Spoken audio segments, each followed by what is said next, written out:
어, 몇 가지 같이 나누도록 하겠습니다. 첫째, 복음을 전하는 일은 교회의 가장 핵심적 사명입니다. 선교적 교회의 중요한 주제 중에 하나는 복음을 전하는 것입니다. 오늘 오전에도 언급하고 어젯밤에도 그 그림 보셨죠?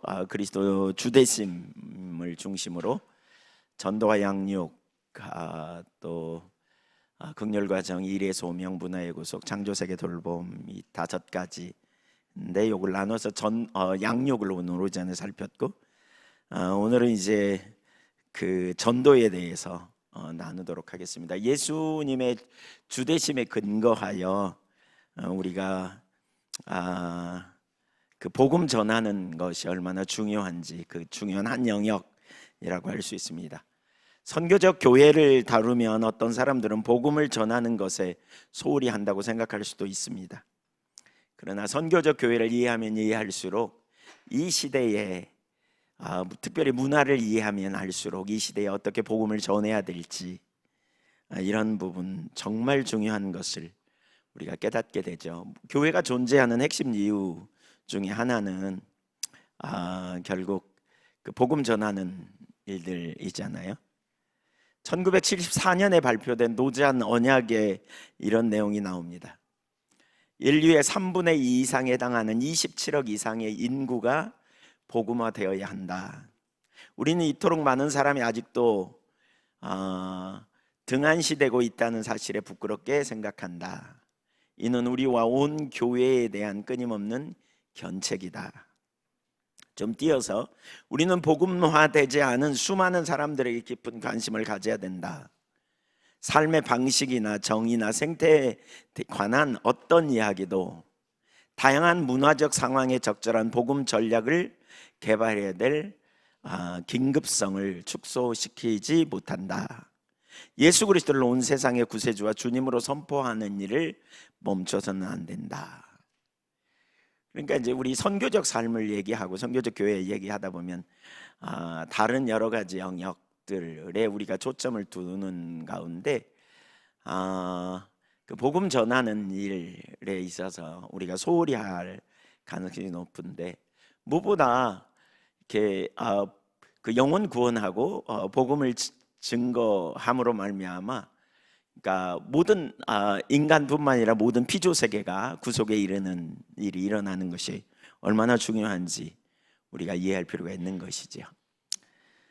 그 밑에 첫 번째, 복음 전하는 일과 선교적 삶이 같이 가야 합니다. 1960년대 이후 한국 교회가 급성장했었습니다. 그런데 2000년이 지나면서 이제 교회는 오히려 침체되어지고 있는 걸 봅니다. 복음을 전하는 일에 열정이 식어졌다고 말할 수도 있지만, 진짜 중요한 문제는 우리가 복음을 전해야 될 그 세상, 전도 환경이 바뀌었습니다. 이 세상이 변화되어져서 이렇게 교회가 신뢰를 잃어가고 또 복음을 이렇게 적극적으로 수용하고 받아들이는 일에 함께하지 못하고 있는 걸 보게 됩니다. 뭐가 문제냐? 우선 그 중에 하나는, 그러니까 초기에 우리나라만 해도 기독교 복음이 증거되는 그 초기에 복음이 왕성하게 전파되어 영향력을 갖는 데 있어서 사회적 신뢰가 있었다는 거예요. 그러니까 장신대 한국일 교수님이 쓴 논문에서 복음 전도와 교회의 공적 책임이라는 논문에서 이런 부분을 잘 다루는데요. 이렇게 표현해요. 한국 교회는 그리스도인이 인구의 1%가 안 되는 상황에서도 사회에 대한 신뢰를 얻었다.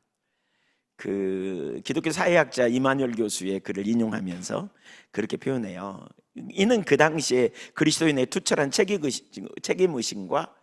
책임의식과 실천이 있었기 때문이라는 거죠. 그리고 그 결과 1%도 안 되는 소수의 기독교인이 있었지만 급속도로 복음이 확산되는 놀라운 일이 일어났다는 거예요. 이것은 복음 전도와 교회의 공적 책임은 언제나 함께 가야 하는 것을 보여주는, 이 두 가지는 같이 가야 되는 것을 보여주는 관계성을 우리가 이해할 수 있다, 이렇게 표현합니다. 실제로 사도행전에 보면 초대교회가 급성장하게 된 것을 우리는 잘 알잖아요. 근데 초대교회가 급성장한 이면에 사람들이 성령으로 충만케 되고 뜨거운 열정을 가지고 열심히 나가 복음을 전한 것도 있지만 그 외에 다른 요인도 있음을 볼 수 있어요. 사도행전 2장 47절을 보면 이렇게 말하거든요.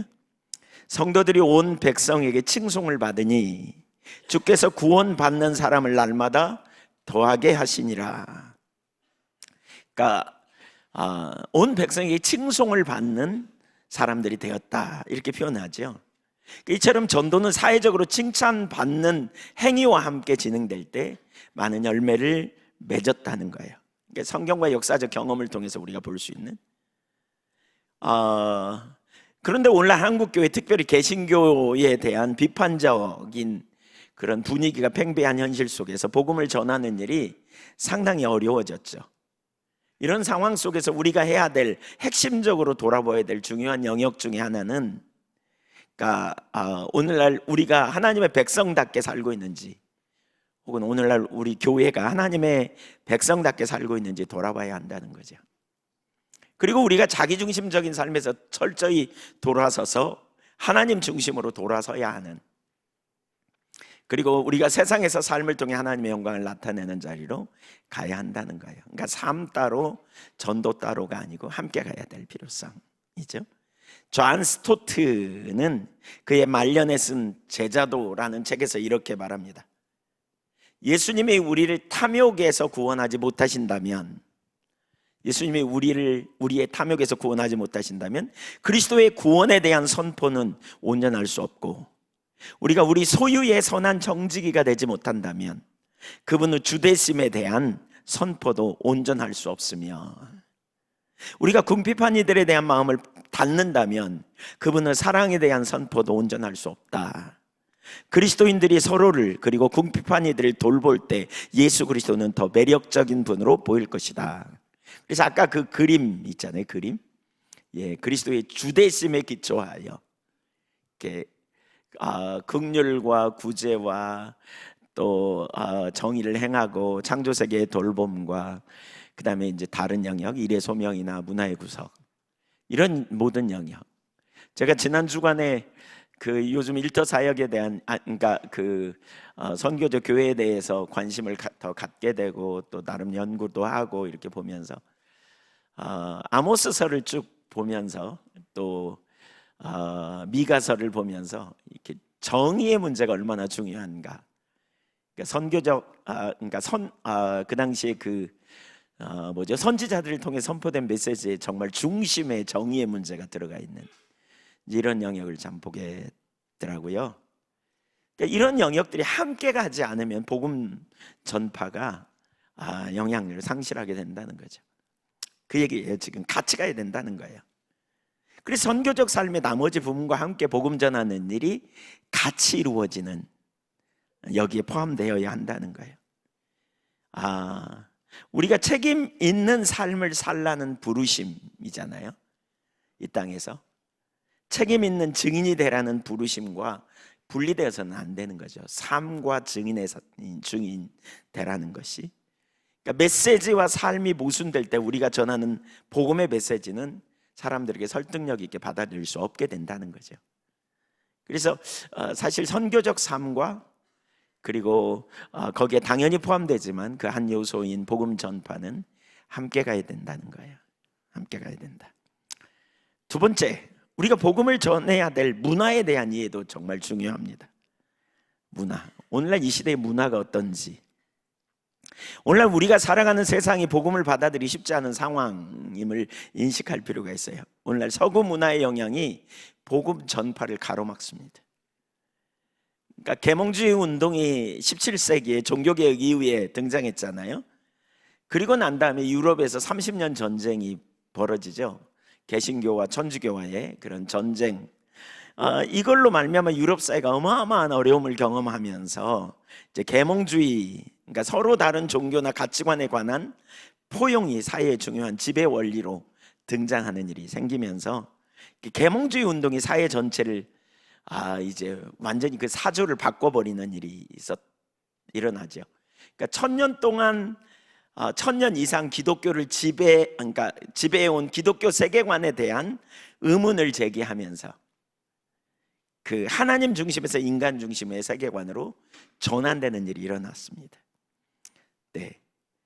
그래서 그러니까 서로 다른 종교나 가치관에 대한 관용이 이제 이렇게 들어오게 되면서 절대 기준이 아니라 서로 다른 그런 가치, 이거에 대한 포용, 관용, 이것이 훨씬 신사적이라고 받아들이는 세대로 가버린 거죠. 그러면서 세속주의적인 자리로 이렇게 나가게 된 거죠. 세속주의가 서구 사회에 미친 치명적 영향력을 가장 잘 인식한 사람은 인도 선교사 출신, 우리가 너무나 많이 지금 나누고 있는 네슬리 뉴비긴이죠. 인도에서 35년의 선교사로 활동한 후에 고국에 돌아왔더니 세속주의 영향을 깊이 받아 무신론 사회가 되어가고 있음을 심각하게 인식하게 되는. 그래서 네슬리 뉴비긴은 다원주의 사회에서 복음이라는 책에서 이런 표현을 해요. 세속 사회란 공식적으로 승인된 신념 혹은 행위의 유형이 없는 사회를 일컫는 말이다. 그러면서 이런 세속 사회에 살아가는 사람들의 의식 안에 이상한 틈새가 발생하는 것을 보게 되는데, 그것은 뭐냐? 공적 세계와 사적 세계의 이분화 현상이라는 거죠. 이건 뭐 어제도 계속 얘기가 나왔던 얘기예요. 공적 세계와 사적 세계. 그러니까 이런 세속 사회에서는 사실이라고 불리는 것과 가치라고 불리우는 것 사이에 회복할 수 없는 간극이 있다는 거죠. 사실을 추구하는 자연과학적 인식만이 객관적이고 보편 타당한 진리를 말하는 유일한 방식으로 보고, 그 다음에 종교나 도덕과 같은 영역은 가치의 세계로 분류하여 개인적인 취향이라고 주관적인 것으로 이렇게 인정해버린, 그래서 누구에게나 보편 타당한 진리로 받아들이지 못하게 되는 그런 흐름이 들어오게 되었다는 거예요. 그래서 네슬리 뉴비긴은 피터 그 버거의 말을 인용하면서 기존 사회의 진리 인식의 기초가 되는 기독교 전통이 제공한 타당성 구조가 더 이상 효력을 가질 수 없게 되었다. 여기 타당성 구조라는 말은 무슨 얘기냐면 그 사회에서 일반적으로 수용되는 어떤 그 신념과 행위의 유형인데 그 기준이에요. 뭐가 옳으냐 틀리냐의 이 기준, 이걸 타당성 구조라고 부르는데 그러한 그 기준이 더 이상 효력이 없어져 버렸다는 거예요. 절대 진리가 없어졌다. 예를 들면 이제 이게 이제 서구 세계의 현실인 거죠. 그 결과 세속 사회에서 기독교 신앙은 사회의 공적 영역으로부터 추방되어 사적 영역으로 머물게 되는 결과를 가져왔다. 이렇게 말합니다. 그때부터 무슨 일이 벌어져요? 기독교의 진리는 교회 다니는 사람들 속에서만, 교회에서만 통용되고요, 교회에서만 수용되는 진리예요.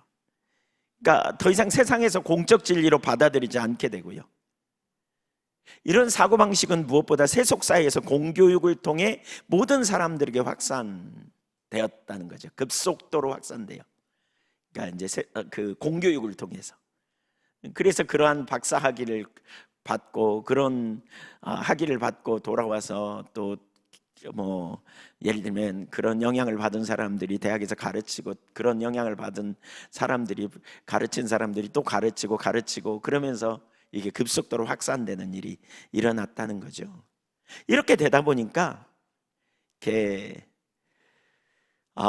종교적 확신을 그 공적 차원에서 언급하거나 다른 사람에게 전파하는, 그래서 믿음으로 초청하는 이러한 것을 불가능한 것으로 간주되는 이런 일들이 오늘날 우리의 현실이죠. 뭐 이 부분은 이제 우리가 지난번 그 전에 컨퍼런스에서도 계속 나눴던 이야기죠. 그러니까 종교를 사적 영역으로 이렇게 축소해 버렸어요. 그래서 세속하던 사회에서 공개적인 전도는 용납이 어려운 시대로 가버렸어요. 과거에 노방전도 하면 그래도 사람들이 듣기도 하고 관심도 가졌잖아요. 근데 요즘은 어떻습니까?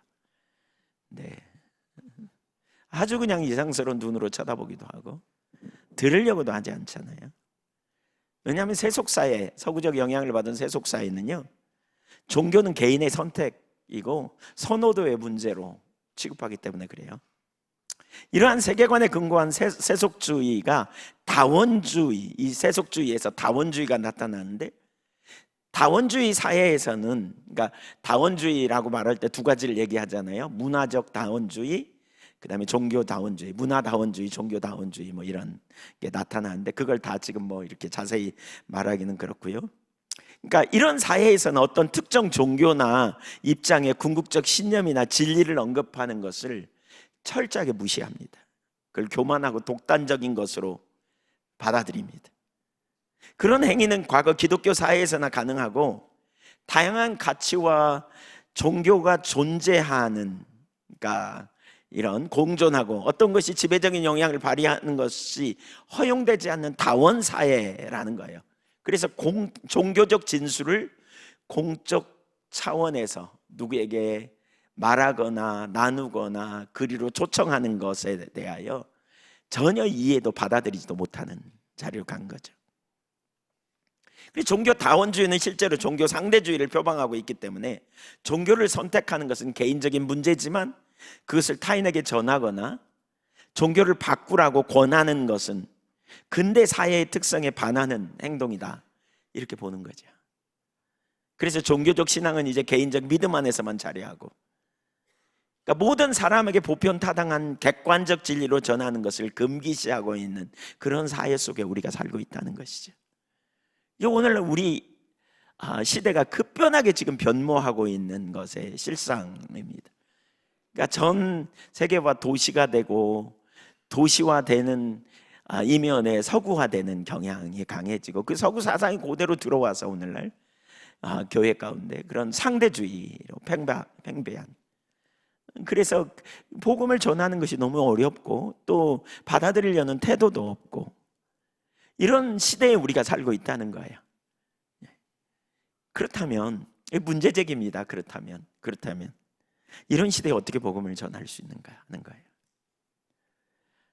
이런 시대에 어떻게 우리가 복음을 전해야 할 수 있는가. 실제로 과거에 복음을 전하면 이렇게 받아들이기도 하고, 근데 요즘은 그러한 그 서구적 세계관의 영향이 아주 침투돼서 깊이 침투돼서 나름 그런 분야로 무장되어 있고, 그게 진리라고 굳건하고 믿고 있는 사회 속에서 우리가 복음을 전하는 것이 쉽지 않은 거죠. 여기 두 가지가 필요해요.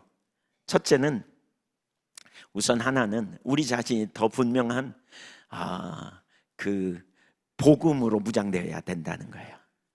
더 확실한, 더 분명한 이런 확신을 갖는. 디모데후서 3장에 보면 말세에 고통하는 때가 이르리라 이렇게 표현하잖아요.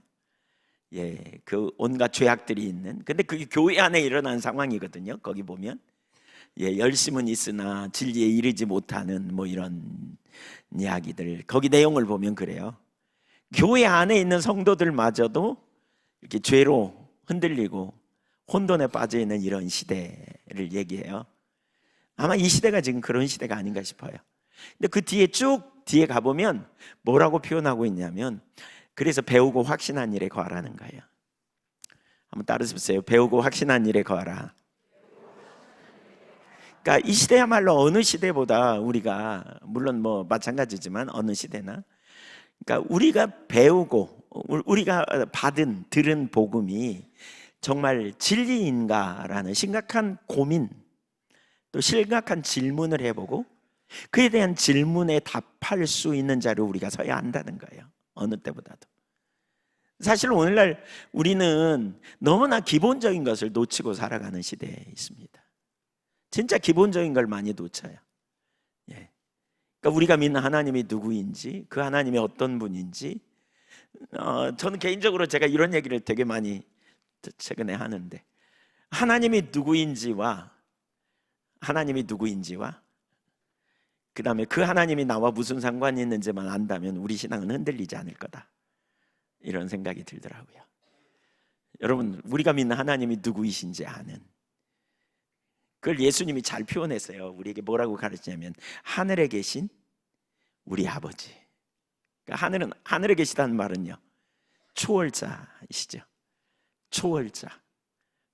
그러니까 하나님은 우주 만물을 초월해 계신 하나님, 동시에 그분은 우리의 아버지. 그 말은 내제자. 우주 만물을 창조하시고 우주 만물에 초월해 계시는 하나님이지만, 이 말은 사실 무한하신 하나님, 스스로 계신 하나님, 이런 의미를 다 포함해요. 전능하신 하나님, 전지하신 하나님, 영원하신 하나님, 무소부재하신 하나님, 모든 초월자 하나님, 그 하나님이 초월해 계시지만 동시에 당신이 만드신 창조 세계 안에 거하셔서 함께 하시고 또 함께 우리를 인도해 가시고 이끌어 가시는 하나님이시다라는 거죠. 한번 따라서 하실래요? 초월자이며 내제자.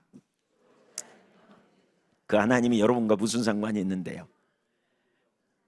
아빠가 되시는 거죠. 우리 아빠. 어떻게 알아요? 자기 아들을 아끼지 않고 되어주시니까 어찌 아들과 함께 모든 걸 우리에게 더해 주시지 아니하겠느냐. 영접한 자 곧 그 이름을 믿는 자들에게는 하나님의 자녀가 되는 권세를 가졌다. 그러니까 예수님의 이 주기도문 속에 하늘에 계신 우리 아버지 이 한마디만 제대로 깨달아도 우리가 얼마나 놀라운가. 사실 하나님이 우주를 창조하셨다면, 그리고 만물의 주인인데, 로마서 11장 33절인가요? 거기 보면 만물이 주로부터 말미암고 주로부터 시작하고 주로부터 오고 주로 말미암고 주께로 돌아간다 그랬잖아요. 이건 기독교 세계관의 뭔지를 한눈에 보여주죠. 모든 만물의 주인이요 통치자요, 그러니까 창조주요, 구원자요, 심판자이신, 주권자요 심판자이신 그 하나님이 우리 하나님이 되신다. 이 확신 가운데 거한다면 우리는 모든 그 하나님의 말씀이 곧 진리요 생명이고 영원한 공적 진리라는 사실을 분명히 믿을 거예요. 이 확신 가운데 거해야 돼요. 이 확신 가운데, 저와 여러분이 그 확신 가운데 있기를 소망합니다. 분명히 인식할 뿐만 아니라 그 확신 가운데 우리가 살아가는 영역이 된다면 얼마나 놀라울까 하는 거예요. 그러니까 사실은 그 공적 진리를 우리가 이렇게 다른 사람한테 드러내는 일을 해야 되거든요. 구현해내야 된다, 그런 표현을 어제 저녁에 했죠. 근데 그건 누구로부터예요? 누구로부터? 잘 모르세요? 따르세부터요. 너부터. 나부터. 나부터. 우리부터 살아야 돼요. 맞죠? 우리부터 살아야 돼요. 사실 이런 문제를 가지고 여러분, 저는 고민이 되게 많이 필요하다고 생각해요. 그냥 이론이 아니고 여러분 머리로 아는 지식이 아니라 실제적인 삶이 되려면 그런 문제에 대해서 하나님 앞에 알게 해달라고. 너무나 감사한 건 요한복음 14장 26절에 보면 내가 보낼 보혜사 그가 너희에게 오면 내가 너희에게 가르친 모든 것을 가르치고 생각나게 하시리라 그랬어요. 성령께서 가르쳐 주셔야 돼요. 깨닫게 해주셔야 돼요. 그런 의미에서 배우려는 자세가 중요한 거죠. 배우려는 자세를 가진 사람은 주님 앞에 자꾸 물어요. 가르쳐 달라고. 하나님의 말씀은 이런데 내 머리는 여기 있는데 내 삶은 여기 있어. 말씀과 삶 사이의 괴리감, 이걸 발견해야 배우려는 자세가 생겨요. 이걸 깨달아야 배우려는 자세가 생겨요. 약속과 성취 사이의 관계, 말씀과 내 삶의 사이의 그 괴리감, 이 문제가 보여야 돼요. 이 문제가 이게 보여야 우리가 애통하고 은혜를 구하고 사모하고 갈망하고 누가 뭐라 그러든지 그런 열망과 열정을 가지고 주 앞에 가게 돼 있어요. 이런 기회를 통해서 여러분 더 깨닫기를 축복합니다. 깨닫기를 축복해요. 두 번째로, 그래서 십자가의 복음이 중요해요. 사실 십자가의 복음적인 토대가 실제가 되어지면 우리는 자연스럽게 선교적 삶으로 나가게 되어 있어요. 그 자세히 몰라도 아마 제가 볼 때는 그 삶을 살고 있는 분들도 적지 않아요. 물론 알을 통해서 우리가 더 정확하게 하나님의 의도와 길이 무엇인지 보이고 우리가 더 잘 나갈 수 있을 거인데요. 그렇게 하나님께서 인도하실 거니까요. 두 번째로, 전도와 관련해서 하나는 우리 자신이 공적 진리인 것을 분명히 인식할 뿐 아니라 우리 삶을 구현해내야 된다. 이런 표현이 첫 번째였다면, 두 번째로는 그 전도의 좋은 모델, 이런 시대에 우리가 전도할 수 있는 좋은 모델이 관계중심 전도입니다. 관계중심 전도. 제가 지금부터 이제 관계중심 전도 볼 건데, 이거 오스카 탐슨이 쓴 관계중심 전도, 이 책을 많이 좀 참조해서 나눕니다. 첫째, 관계중심 전도는 확실한 전도 방법입니다. 우선 초대교회의 전도는 관계중심 전도였어요. 초대교회 상황도 지금과 비슷했을 거예요. 사실 복음 전하는 일이 언제는 쉬웠고 언제는 어려웠냐? 항상 어려웠어요.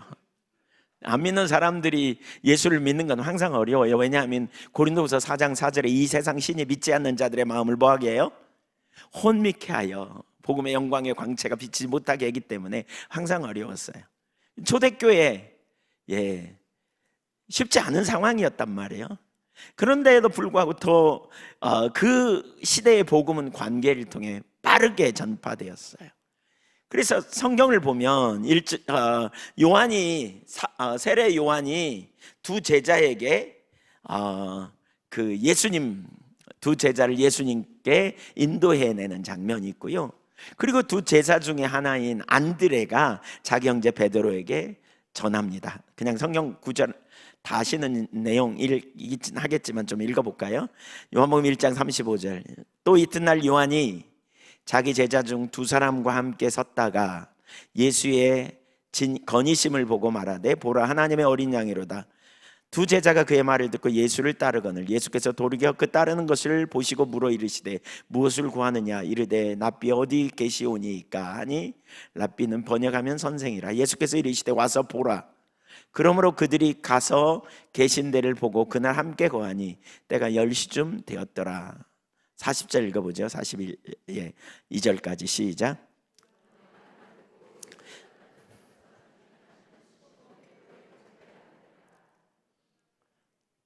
(42절까지)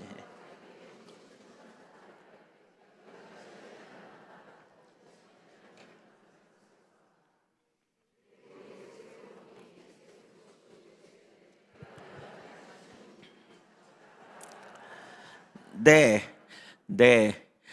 이렇게 초대교회는 전도가 됐어요.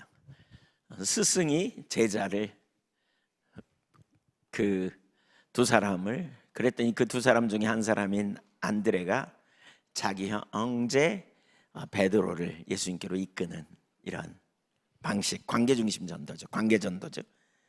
또 빌립이, 그러니까 예수님이 빌립에게 따라와 보라고 이렇게 말하였고, 빌립이 나다니엘에게 이렇게 복음을 전하게 됩니다. 요한복음 1장 43절. 이튿날 예수께서 갈릴리로 나가려 하시다가 빌립을 만나 이르시되, 나를 따르라 하시니, 빌립은 안드레와 베드로와 한 동네 베세대 사람이라.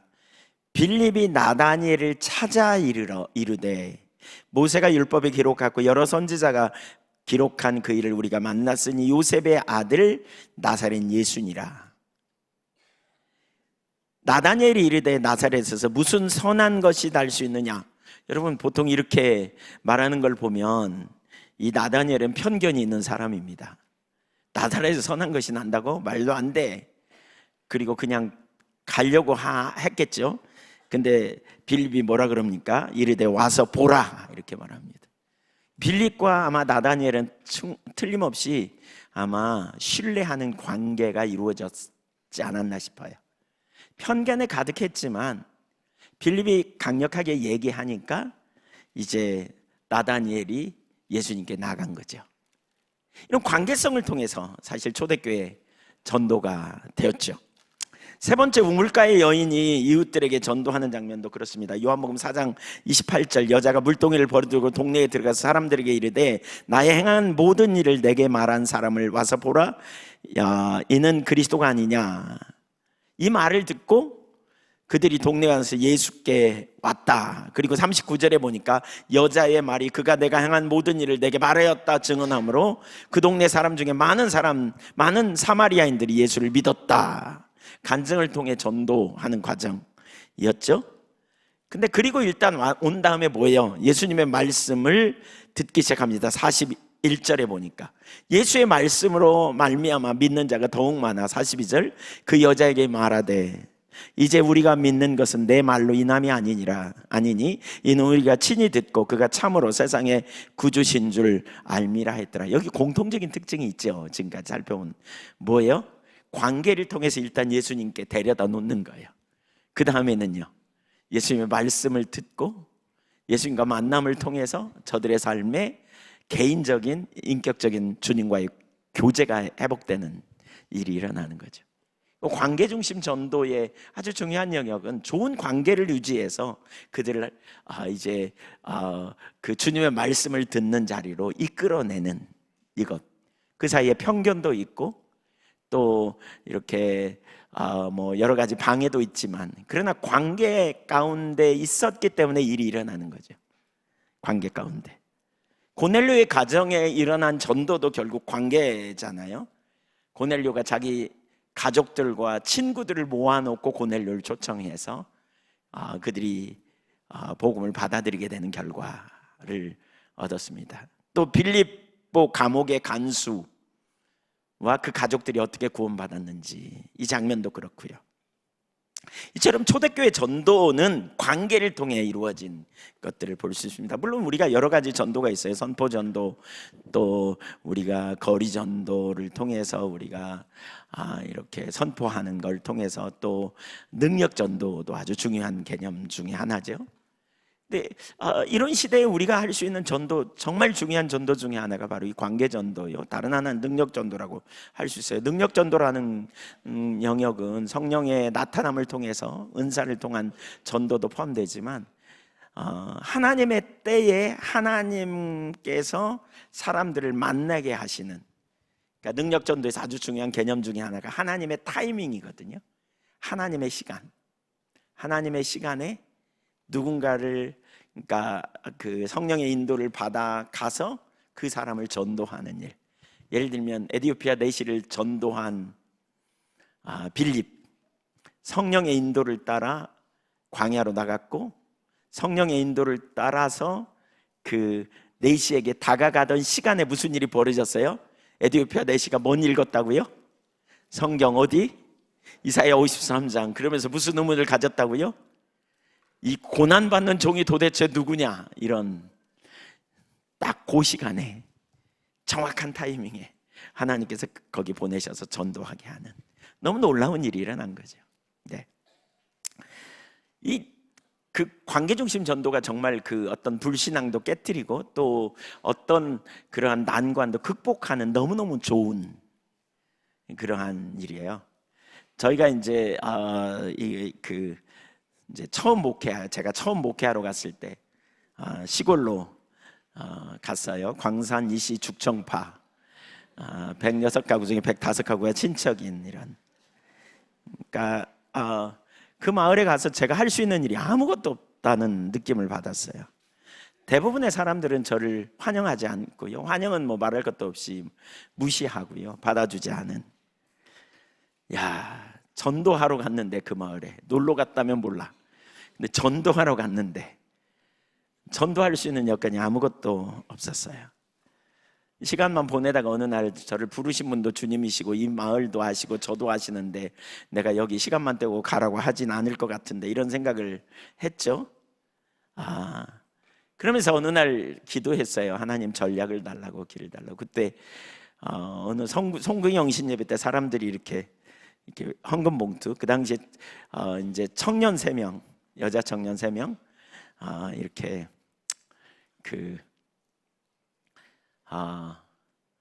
이제 여자 집사님 3분, 이렇게 이제 여자 어른 3분, 할머니 3분 이렇게 교회 나왔는데 그분들이 이렇게 기도 제목 써가지고 이렇게 내년도 이렇게 되게 해주십시오 이런 기도 제목 가지고 이렇게 헌금 봉투 송구영신 예배 감사 헌금 봉투를 올려서 제가 그걸 보는 순간에 이것도 좋지만 1년에 한 사람은 전도하면 좋겠다. 그래서 그 순간에 생각이 났어요. 쫙 이렇게. 저는 제가 머리가 좋은 줄 알았거든요. 그랬더니 알고 보니까 이제 나중에 보니까 이게 하나님의 은혜였어요. 기도 응답이에요. 응답. 한 사람씩 이름을 적어 가지고 정말 좋은 관계를 맺어서 잘 섬겨보자. 이 사람들 한 사람 한 사람을 정말 잘 사랑으로 섬겨보자. 그리고 뭐 어떻게 섬겨요? 시골은 바쁘니까요. 농촌에 뭐 바쁜 일 있으면 우선적으로 그 집에 가고, 좋은 일 있어도 가지고, 맛있는 거 있으면 그 집에 좀 갖다 주고 나눠 먹고, 또 뭐 어려운 일 있으면 제일 먼저 가서 돕고, 또 바쁘면 내일 제껴놓고 그 집 일부터 먼저 가서 도와주고, 이러면 이제 호감을 느끼지 않아요? 그렇게 잘 호감을 느끼게 해가지고 한 8월 말 9월쯤 되면, 형님 우리 교회에서 행사했는데 교회 좀 갑시다, 이렇게 한마디씩 던지다가 추수감사절 11월 셋째 주일 날 저녁에 초청했어요, 그분들. 그래가지고 이제 저녁을 맛있게 대접하고, 그 다음에 이제 그 당시에 융판으로 막 천국 지옥 그림 막 원단으로 그려가지고, 천국 있고 지옥 있습니다, 어디 가실래요? 막 이렇게. 네, 이렇게 하자 그랬어요. 그랬더니 좋다고, 그래가지고 그렇게 한 사람씩은 할 수 있겠대요. 그래가지고 적어냈어요. 그래서 실제로 그렇게 하고요, 그 다음날 여행 경비를 조금씩 받았어요, 그분들에게. 공짜 하면 좀 별로 안 좋아해요. 공짜는 좀 돈을 조금씩 받고, 다른 사람들한테, 아는 분들한테 농촌 선교하기 위해서 밥 한 끼 사라고 그러고, 그렇게 해서 여행을 3박 4일로 갔습니다. 정말 잘 대접하고, 그 다음에 교회에서 가니까 2번은 예배 드려야 된다. 그래서 아침에 예배 드리고 저녁에 예배 드리는데 꼭 주제가 뭐냐? 천국 지옥입니다. 천국 갈래 지옥 갈래. 네, 구더기를 깔고 자고, 지렁이를 이불 삼고, 이렇게 지옥에 가면 그렇게 잔다고 막 이러면 이제 끔찍하죠. 천국은 반면에 뭐 이렇게 좀, 지금 생각해보니까 좀 협박 비슷하기도 했는 것 같은데, 어쨌든 그리고 천국에 가는 유일한 길은 우리 주 예수 그리스도 믿는 것입니다. 한 말 또 해도 괜찮아요. 그냥 줄기차게 했어요. 그리고 수요일 밤에는 이제 그 교회는 서울의 광림교회에서 개척해서 광림교회 가가지고 소개해달라고 저녁 예배 참여하면서, 사람 꽉 찼는데 소개하면 이분들은 교회가 아주 적은 줄만 알고, 그분들 표현에 못난 이들만 다인 줄 알았더니 그게 아니더라고. 그러면서 교회를 가본 적이 한 번도 없으니까요. 그러니까 이제 갔다 올 때쯤 되면 almost 크리스찬, 거의 크리스찬이 돼가는 거예요. 거의 거의. 이렇게 7년 동안 전도하면서 6년간 7년 제가 거기 있으면서 6번 여행을 갔다 왔고요. 결국 교회가 나중에 자립하는 수준까지 이렇게 갔죠. 그러니까 보세요, 불신앙으로 꽉 절어 있어요. 도무지 소망이 없어요. 가서 뭐 제가 아무리 예수 믿으라고 얘기해도 시도 안 먹혀요. 그런데요, 관계가 된 사람들이 더 좋은 관계를 맺으면서 더 잘 섬기면서 그분들을 교회로 데리고 오더라고요. 그리고 말씀을 전하니까 그들이, 그것도 한 번으로 아니고 3박 4일 연속 계속. 그래서 저는 지금도 인텐시브를 좋아합니다. 집중 코스를 좋아합니다. 지금도 그냥 제가 모여서 한 주간 집중적으로 나누든지 뭐 이렇게. 관계 중심 전도가 참 중요해요. 이런 시대에 어떠한 편견도 뛰어넘을 수 있어요. 왜냐하면 관계가 형성되면 신뢰가 쌓이거든요. 그리고 신뢰가 쌓이면 그 사람을 믿기 때문에, 그 사람을 신뢰함으로 그 사람이 초청하는 곳에 함께 있으려고 해요. 그래서 중요해요. 두 번째, 가장 중요한 단어, 관계. 오스카 탐슨은 관계 중심 전도에서 이렇게 말합니다. 고유명사를 제외하고 이 세상에서 가장 중요한 단어는 바로 관계입니다. 사랑이 중요한 단어 아닌가요? 라고 묻고 싶은가? 그러나 관계가 없다면 사랑이 어디에 서겠는가? 관계는 길이다.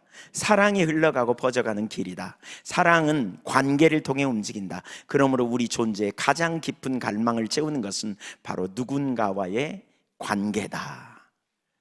이렇게 말해요. 그러니까 정확히 표현되었다고 저는 생각해요. 인간의 존재의 본질은 기본적으로 관계적입니다. 관계적입니다.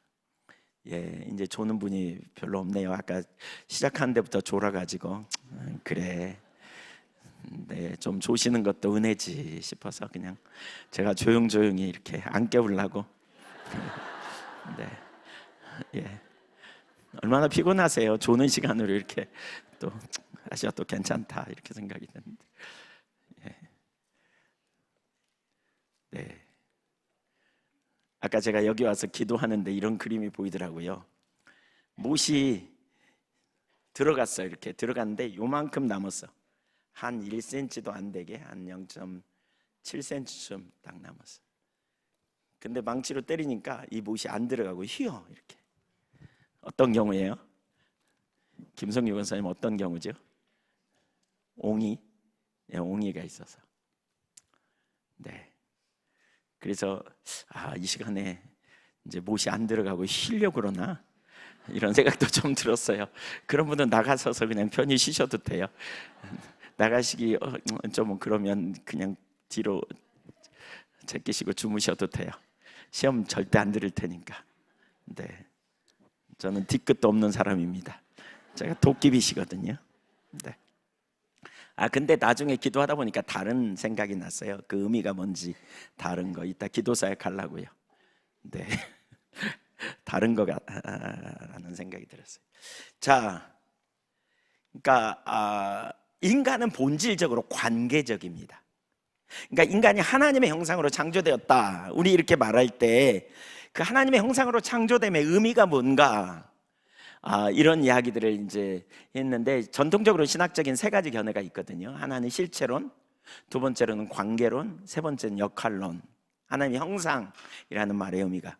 근데 그 가운데 두 번째로, 그러니까 이제 다른 여러 견해가 있지만 대표적으로 큰 세 가지 견해가 있는데 그 중에 하나가 칼 바르트나 에밀 브루너 같은 학자들이 말하는 관계론이에요.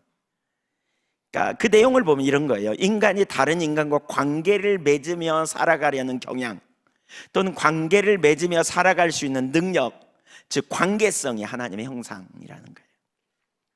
특별히 칼 바르트는 하나님이 창조한 남성과 여성 사이의 관계성이 하나님의 형상의 핵심이다 이렇게 말합니다.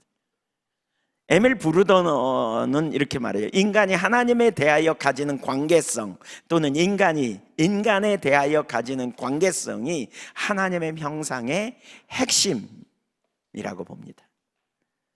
그러니까 여기서 바르트나 브루너가 말하는 관계성은, 그러니까 소유적 관계가 아니다. 그러니까 누군가가 누구를 소유하는 이런 관계성이 아니다. 이거는 물질에 대한 소유의 개념이라면, 여기서 말하는 관계성은 인까지 다른 인간과 함께 누리는 인격적 관계성이다. 그래서 친밀한 관계를 얘기하는 거죠. 사람과 사람이 함께 누리는 인격적 관계성이야말로 다른 동물이나 식물이 가지고 있지 못한 독특성, 이게 하나님의 형상이라는 거예요. 인격적 관계성.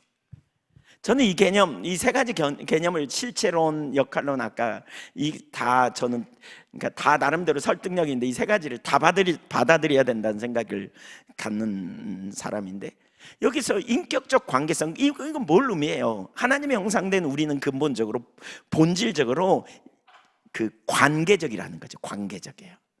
관계가 인간의 기본적인 그러한 그 본질적 요소, 실존적인 요소라는 거예요. 과거에 제가 청년들에게, 지금 뭐 청년들 만날 시간이 거의 없지만 청년들 만나서 이런 질문을 한 적이 있어요. 너 인생에 가장 행복했던 시간이 언제냐? 가장 불행했던 시간이 언제냐? 그래서 종이를 나눠주면서 적어보라 그랬어요. 근데 너무나 놀랍게도요, 대부분의 청년들이 뭐라고 썼냐면, 뭘 썼냐면 행복했던 것에 대해서도 관계의 문제와 대부분이고요, 불행했던 시간도 다 관계가 깨진, 관계에 어려움이 있을 때를 불행한 시간으로 적었더라고요. 그러니까 관계는 이처럼 중요해요. 우리 인간의 행복을 좌우하는 핵심 요소가 관계입니다. 그러니까 핵심 요소예요. 우리가 통용하는 보통 많이 쓰는 말 중에 이런 말이 있잖아요. 왜 두 단계만 걸치면 우리나라 사람 다 한다 뭐 이런 얘기. 예, 그렇죠? 이런 말 쓰죠? 네, 실제로 최근에 재밌는 일이 있었는데, 제가 제주 열방대학에 가서 그 DTS 강의하러 갔는데요. 거기 학교장님이 얘기를 나누다 보니까요, 예, 이분은 저하고 고향도 완전히 다르고, 예, 완전히 공통분모가 한 개도 없는 분인데, 알고 봤더니 얘기하다 보니까 나이도 저하고 같고, 그 다음에 얘기하다 보니까 제 친구의 친구예요. 그분의 친구가 저의 친구예요. 그래서 우리는 금방 친해졌어요. 예, 금방 그냥 가까워지더라고요. 예, 그 공통분모 안에서 참 좁아요, 참. 그렇죠? 왜 그래요? 관계적이기 때문에 그래요. 관계를 통해서 서로 알고 넓혀져가고 소통하고 이렇게 되어지잖아요. 그래서 인간이 행복하기 위해서 온전한 관계성에 있는 것이 얼마나 중요한지 몰라요. 예, 올바른 관계성 안에 있을 때 우리가 평안을 느끼고 자유함을 느끼고 실존적인 그런 만족감을 우리는 관계성, 좋은 관계성에서 찾죠. 가끔 여러분 텔레비에 그런 거 나오죠. 왜 자유인? 아니 뭐죠? 자연인? 뭐예요? 자연인 그런 프로 좋아하는 분 손 들어보세요. 좀 가끔 보는 분 손 들어보세요. 네, 예, 여기 수상해요. 뒷조사해봐야 돼. 네, 사실 텔레비에서 좋은 면만 나와서 그렇지 얼마나 외롭겠어요. 오죽하면 거기서 혼자 살려고 할까요? 인간의 본질이 관계적인데, 관계 맺는데 지치면 우리가 그렇게 되기가 쉽죠. 좋은 관계성은 상대편에게 좋은 영향력을 주고 받기도 합니다. 그래서 우리 그리스도인은 진짜 그 세상을 변화시키는 너무너무 좋은 그 역할을 감당할 수 있는 통로 중에 하나가 바로 이 좋은 관계를 맺는 일을 해야 돼요. 제가 목회자로서 제가 올해 목회 31년 했습니다. 그래서 이번 저희 감리교연회에서 금배지 하나 받았습니다. 30년 뭐 기념. 근데 목회자로서 제가 돌아서 딱 보니까 목회자에게 중요한 자질 중에 하나가 이 관계 잘 맺는 것 같더라고요. 관계 필수라는 생각이 들어요. 사실 교회 안에 일어나는 대부분의 문제는 관계성의 문제거든요. 그러니까 좋은 관계를 맺으면 크게 문제되지 않아요. 왜냐하면 풀어갈 수 있거든요. 관계가 안 되면 풀어가기가 어려워요. 그러니까 제가 설교자로서 정말 많이 경험해 봤는데요, 제 설교를 잘 못 듣는 분은 뭔가 저에게 뭐가 있는 분이야. 좀 부정적인 시각이 있든지 섭섭한 마음이 있든지 설교 절대 못 듣습니다. 예. 그런 경험 해보신 분 있죠? 네, 뭐 묻진 않겠습니다만, 예. 좋은 관계를 맺으려면 뭘 잘해야 돼요? 좋은 관계는 행복이에요. 그럼 좋은 관계라고 말할 수 있는 단어는 신뢰하는 관계예요. 그렇죠? 신뢰하는 관계가 되려면 뭘 해야 돼요? 알아야 돼요. 상대방을 알아야 돼요. 서로 알아야 돼요. 예. 그래서 서로 알기 위해서는 뭐가 필요해요? 소통을 잘해야 돼요. 소통을. 그러려면 뭐 해야 돼요? 소통하는 것 중에 자신에 대한 정보를 줘야 돼요. 정보를. 근데 이걸 잘 못해요. 우리는 막 결혼하면 막 삐지잖아요. 한쪽이 막 삐져. 그러니까 삐져. 그러니까 너 왜 삐졌는지도 몰라. 그러면 왜 그러냐 그러면 그것도 모르면서 화해하려고 그러냐고 이래. 모르니까 삐지지. 그렇죠? 혹시 그런 분 알고 계시면 꼭 고치세요. 왜 삐졌는지 말을 자꾸 해줘야 돼. 정보를 알려줘야 상대방이 알지요. 그렇죠? 예. 목사로서 저도 가끔 그런 경험 되게 많이 해요. 삐져. 어떤 분이 눈을 피해. 저랑 안 마주쳐. 이렇게. 그 왜 그런가? 뭐가 문제인가? 뭐 잘 몰라. 예. 그리고 나중에 뒤에 가서 딴 말하면 안 되잖아요. 저는 제 눈 피하는 사람은 오라 그래요. 제가. 그게 뭐가 있냐 물어봐요. 말해라 괜찮다 이렇게. 네. 우리 하나님을 사랑하는 공통분모 있잖아요. 관계를 적극적으로 풀어가는 거 이게 너무 중요합니다. 예, 좋은 관계 맺는 법을 우리가 배워가야 돼요. 많이 배워야 돼요. 예, 관계 맺는데 어려움이 있는 분 손 들어보세요 한번. 네, 손 들어보세요. 정보를 주세요 옆에 사람한테. 예, 정보를. 네, 그래야 옆에서 접근하지. 아, 어렵구나 그러면서 어떻게 어려운지, 뭐가 문제인지. 사실 우리 삶의 개방성이 되게 중요해요. 여러분, 우리가 복음의 공적 진리로 살아가기 위해서 우리가 반문화대한 사회를 이루어야 되는, 그래서 우리가 쇼윈도요 위에 다 드러난 사람이 되기 위해서는 우리 자신을 드러내야 돼요. 오픈해야 돼요. 내가 어떤 상태인지, 뭐가 문제인지 다 드러낼 수 있어야 돼요. 그리고 여러분 주변에 있는 사람들의 말을 배우려는 자세로 자꾸 듣고 변화되기 원하고, 잘 안 되면 이거 잘 안 된다고 나누고, 이렇게 넓혀가야 돼요. 폐쇄된 상태로 넘어가면 여러분 인생이 별로 행복하지 못해요. 그리고 관계성을 통해서 다른 사람에게 영광 돌리는 삶이 불가능해요. 상처가 많이 있고 어려서 성장 환경에 거절감을 되게 많이 받은 사람 중에는 자기를 증명해 내려는 의욕이 있거든요. 의식이 있거든요. 내가 틀리지 않았어, 난 괜찮은 사람이야. 그래서 막 고집이 셉니다. 고집이 세요. 그러니까 인간관계가 쉬울 수가 없어요. 예. 그럴수록 고집을 내리고 내가 뭐가 문제인지, 어떤 것이 문제인지 들으려고 하고, 수정하고 전환하고, 이 자세가 우리 그리스도인들에게 너무너무 필요한데 진짜 안타까운 분들이 적지 않아요. 예, 고집을 내리고 열린 자세를 가지고, 아까 오전에 배우려는 자세 배웠죠? 이런 자세도 정말 배우려는 자세예요. 이런 영역에서 배우려는 자세가 진짜 필요해요. 그래야 빚어지죠. 언제까지 고집만 부리고, 언제까지 그냥 관계 가운데서 헤매고 혼돈에 빠지고, 속으로 꿍하면서 말 절대 안 하고. 그런 사람 알고 있으면 좀 고치라고 좀 해주세요. 너 좀 잘해라 뭐 이렇게. 제가 아까 그 못 안 들어가는 게 그런 영역이 아닌가 싶어요. 자기만의 그 고집, 자기만의 그런 영역. 복음을 전하기 위해서 관계 맺는 일에 힘써야 돼요. 왜냐하면 관계는 어마어마한 영향을 미칠 수 있기 때문에 그래요. 좋은 관계를 맺는 것이 중요한 것은 그 관계를 통해 그에게 가장 좋은 것을 줄 수 있기 때문에 그래요. 여러분 진짜 좋은 것을 가졌는데 다른 사람과 좋은 관계를 가지고 있지 못하다면, 여러분의 말을 신뢰하고 여러분과의 좋은 교제 가운데 여러분이 주고자 하는 것을 상대편이 의심 없이 받고 또 그걸 나눌 수 있는 관계가 된다면 얼마나 놀라운 일이 일어날까요? 정말 놀랐겠죠. 아까 빌립이 나다니엘 인도하는 가운데 그 편견이 있었지만 빌립이 말하는 말에 그는 결국 예수님께 나오거든요. 열왕기하 5장에 보면 나아만 장군 이야기가 나오잖아요. 그 나아만 장군이 치료받는 과정에 엘리사에게 가서 결국 고침을 받게 되는데, 거기에 그 치료받는 자리까지 가는데 중요한 통로 역할을 하는 사람이 누구예요? 그 소녀 있잖아요. 이스라엘의 소녀, 포로로 잡혀가가지고 끌려와가지고 나아만 부인의 몸종 역할을 하는 그 소녀. 제가 그 소녀의 입장에서 가만히 생각해 보니까 이런 생각이 들더라고요. 그가 어떻게 잡혀왔는지 모르지만 어린 소녀가 잡혀올 때 그 부모가 가만히 있었겠어요? 못 잡아가게 하려고 대들다가 어쩌면 큰 부상을 당했든지 죽었겠죠. 그걸 지켜봤다면 이 소녀의 심정이 얼마나 상처가 심했겠어요.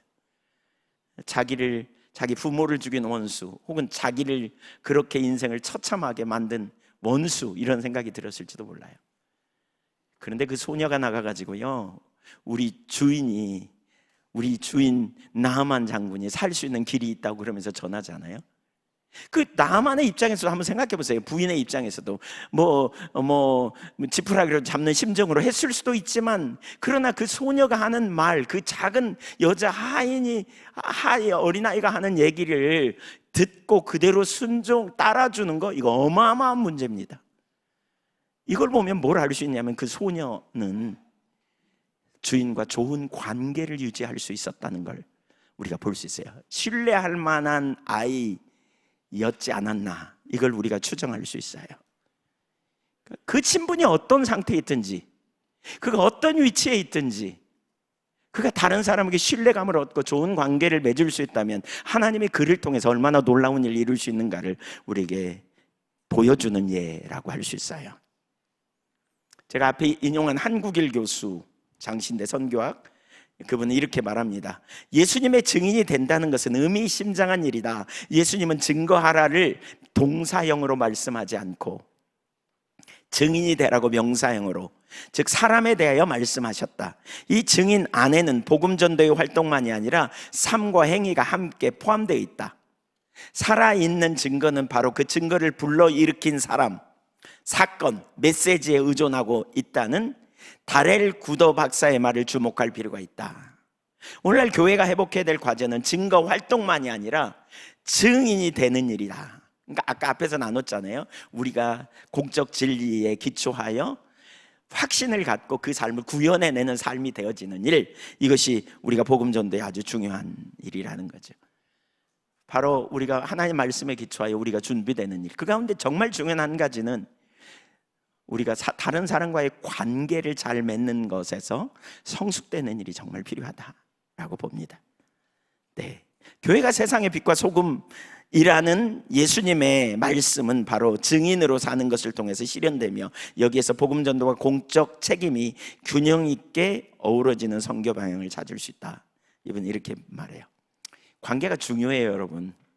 중요하죠. 여러분의 관계는 안녕한가요? 예, 여러분의 부부 관계는 안녕한가요? 네. 다시 물르고 싶으세요, 혹시? 네. 네. 어떠세요? 관계는 진짜 좋은 거거든요. 관계는 정말 필요해요. 왜냐하면 인간의 본질이 관계적이니까. 그래서 좋은 관계를 맺는 건 너무너무 중요해요. 근데 마귀도 이걸 알아요. 이 관계를 통해서 마귀가 모든 인간의 죄를 짓게 하는 통로로 이 관계를 사용했던 것을 볼 수 있어요. 그러니까 첫사람 아담이 타락해서 타락하게 된 데는 마귀의 거짓말, 하와에게 거짓말 한 게 있죠. 근데 그가 처음부터 아담을 공략한 게 아니고요, 하와를 공략했어요. 창세기에 나타난 두 사람의 처음 관계는 정말 좋았던 것 같죠. 뼈 중에 뼈요, 살 중에 살이로다, 뭐 그랬으니까요. 예. 그런데 이 마귀는 두 사람의 그런 관계를 이용해서 아담과 인류 전체를 망가뜨릴 계획을 세웠던 것 같아요. 그래서 사탄은 제일 먼저 하와를 거짓말로 유혹하고, 사탄의 유혹을 받은 하와는 선악과를 보면서 먹음직도 하고 보암직도 하고 지혜롭게 할 만큼 탐스러워 보였다. 그래서 어떻게 해요? 뚝 따서 자기가 먼저 먹고 그 다음에 곧바로 누구에게 가요? 아담에게 가요. 왜 아담에게 갔을까요? 너 죽고 나 죽자, 뭐 이런 심정일까요? 그게 아니고요, 사랑하는 사람이 생각난 거예요. 야, 이게 행복을 주는 열매네. 알고 봤더니 야, 이게 우리에게 행복을 주네. 그러니까 곧바로 사랑하는 사람에게 가서 준 거예요. 너도 행복하고 나도 행복하자. 이게 좋은 관계에서 나타나는 영향력이잖아요. 예, 맛있는 거 먹으면 누구 생각나요? 네. 네, 대개 남자는 아내 생각난다 그러고요, 여자분들은 자녀 생각난다고 그렇게 말하더라고요. 그래서 남편들이 참 이렇게, 예, 젖은 나뭇잎 싹이 돼가지고 이렇게, 예, 아내 바래기. 근데 왜 아내는 남편을 별로 안 좋아하나? 하여튼 좀 덜 좋아하는 그런 느낌이 들지. 젊어서 잘해야 돼요. 이게 소통을 잘해야 되는 것 같아요. 저도 말은 잘했지만 이제 늦게서 깨달았어요, 제가. 그리고 온 세상이 어떻게 됐습니까? 결국 사랑하는 사람에게 선악과를 먹여 결국 뭐예요? 육신의 정욕, 안목의 정욕, 이생의 자랑으로 온 세상이 점령당했어요. 요한일서 2장 15절에 이 세상과 세상에 있는 걸 사랑하지 말라, 아버지의 사랑이 그 속에 거하지 않는다 그러면서 16절에 뭐라 그랬어요? 이 세상에 있는 모든 것은 육신의 정욕, 안목의 정욕, 이생의 자랑이니 다 세상으로부터 온 거라고요. 아버지로부터 온 게 아니에요. 하늘로부터 온 게 아니에요. 관계를 통해서 그런 일이 일어나요. 여러분, 지금도 그 관계를 통해서 계속해서 부모가 자녀를 계속해서 잘못된 길로 인도하는 영향력, 얼마나 심각한지 몰라요. 예. 관계가 중요해요. 이처럼 하와가 속아서 잘못된 가치관을 전파함으로 인간을 망가뜨렸다면, 이제 우리는 이 관계를 마귀에게 내주는 관계가 아니라 하나님의 복음을 증거하는 관계로 쓰임 받아야 하겠다는 거예요. 그래서 다른 사람과 좋은 관계를 맺는 일에 힘쓰는 것 정말 중요하고요. 그 다른 사람에게 좋은 관계를 통해서 우리가 진짜 아는 진리, 생명의 말씀, 그렇죠? 영원한 생명을 우리가 갖도록 다른 사람에게 전하는 일, 너무너무 중요한 거죠. 너무너무 중요한. 그래서 오스카 톰슨은 이 세상에서 가장 중요한 단어를 관계다 이렇게 표현해요. 관계. 성경에서도 하나님과 관계를, 이웃과의 관계를 첫 계명, 두 번째 계명으로 여기고 있잖아요. 사랑의 관계, 좋은 관계. 깨어진 관계는 하나님의 백성에게 합당하지 않은 거예요. 사실 이 부분을 뒤로 더 넘어가기 전에 여러분 주변에 여러분의 주변 사람과의 관계는 어떤지 돌아보세요. 어떤 상황을 통해서 깨어진 관계가 있습니까? 개인적으로 제가 치유에 대한 부분들을 나누면서 그런 경험을 정말 많이 보았는데, 그러니까 예를 들면 육신의 질병이 있을 때 어떤 때는 이제 그 원인이 뭔지를 자꾸 저는 보게 해달라고 구하는 일을 하거든요. 그러니까 하나님과 임재와 친밀한 교제 가운데서 멀어지는 요인도 그렇고요. 근데 제일 많이 다루는 것 중에 하나가 그거 같아요. 하나님에 대한 불신앙. 이게 문제라면 그에 못지않게 중요한 문제가 다른 사람과의 관계예요. 이 관계가 왜곡돼서 다른 사람에 대한 미움의 문제, 섭섭함의 문제나 이런 문제를 회개하고 돌이키기만 해도 놀라운 치유가 일어나는 걸 정말 많이 경험했더라고요. 여러분, 깨어진 관계에 그냥 방치하지 마세요. 깨어진 관계, 우리 그리스도인은 그래서 관계를 회복하는, 깨어진 관계를 다시 회복하는 일, 이게 우리가 하나님이 우리에게 주신 너무나 중요한 명령 중에 하나인 걸 기억해야 돼요. 네, 그거 좀 안 다뤘으면 좋을 텐데 그런 생각이 드시나요 혹시? 아니요. 근데 이 문제가 안 되면 그 다음으로 못 나가요. 그러니까 우리가 정말 그리스도의 주 되심을 신뢰한다면, 예수님이 우리의 주님 되심을 신뢰한다면, 그분이 우리에게 원하시는 기준을 따라 우리가 반드시 따라가야 된다니까요. 그 자리에 우리가 반드시 서야 돼요. 왜 우리가 하나님의 섭리를 믿잖아요.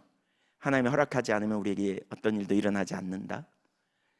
그리고 만약에 하나님이 허락하셨다면 그 일을 감당할 능력도 피할 길도 주님이 우리에게 준비하고 계신다.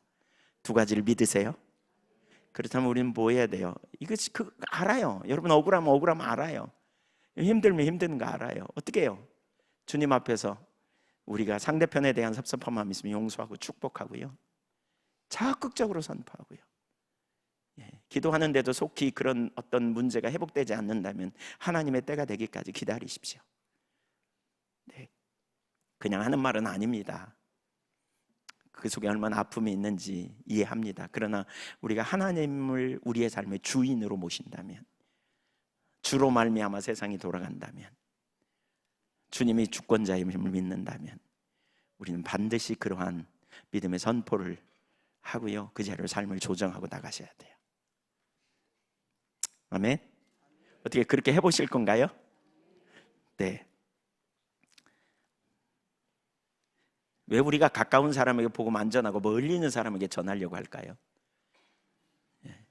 복음 전하라 그러면 모르는 사람 X에게로 간다. 이 여기 오스카 탐슨 여기 책에도 그런 얘기가 나오고, 사실 우리가 그렇잖아요. 많은 경우에 왜 가까운 사람에게는 잘 안 할까? 하나는 내가 못 사니까 그렇죠, 뭐 이렇게 얘기하고, 또 다른 하나는 관계가 원활하지 못하기 때문인 거죠. 예. 그래서 우리가 하나님 앞에서 실존적인 삶의 고민, 내가 공적 진리로 믿고 예수님이 우리의 삶의 주인이고 그분의 말씀이 우리의 삶과 사역과 신앙의 기준이 되고, 하나님이 우리에게 성경을 주셨고 이 성경은 하나님의 말씀이고 이 말씀은 우리의 모든 가치관의 기준이 되고 우리의 삶의 기준이 된다는 걸 우리가 믿는다면, 우리가 그분의 뜻을 따라 우리의 삶을 조정하고서는 기꺼이 서기를 선택해야 한다는 것이죠. 아멘. 복음이 관계를 통해 증거되기를 원하세요. 그래서 하나님은 부모가 자녀에게 가르치도록 말씀하시죠. 신명기 4장 10절에 보면 내가 호렙산에서 내 하나님 여호와 앞에 섰던 날에 여호와께서 내게 이르시기를 나에게 백성을 모으라. 내가 그들에게 내 말을 들려주어 그들이 세상에 사는 날 동안 나를 경외함을 배우게 하며 그 백성에게 가르치게 하라 하시매라고 말하죠. 복음은 좋은 소식이에요.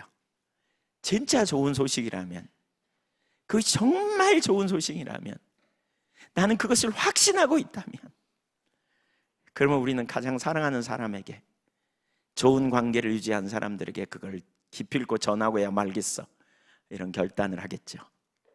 그렇죠? 네, 그럴 거예요. 그 일을 위해 부르심을 우리가 받았고요. 그래서 관계를 돌아봐야 되는 거죠. 관계를 돌아봐야 돼요. 네, 여러분의 관계를 잘 돌아볼 수 있기를 축복합니다. 사실 우리가 그 오스카 탐슨이 말하는 이 관계중심 전도에서 말하는 그 동심원들을 돌아보는 일에 우리가 힘쓰면 아마 복음화 쉽게 될 거예요. 네, 관계는 편견도 뛰어넘어요. 관계는 어떠한 방해도 뛰어넘을 수 있어요. 그 좋은 관계를 가꾸기에 우리가 힘써야 되는 것, 이게 얼마나 중요한지 모르겠다 싶어요. 그런 것 같죠? 네, 왜 대답 안 하세요? 그런 것 같죠?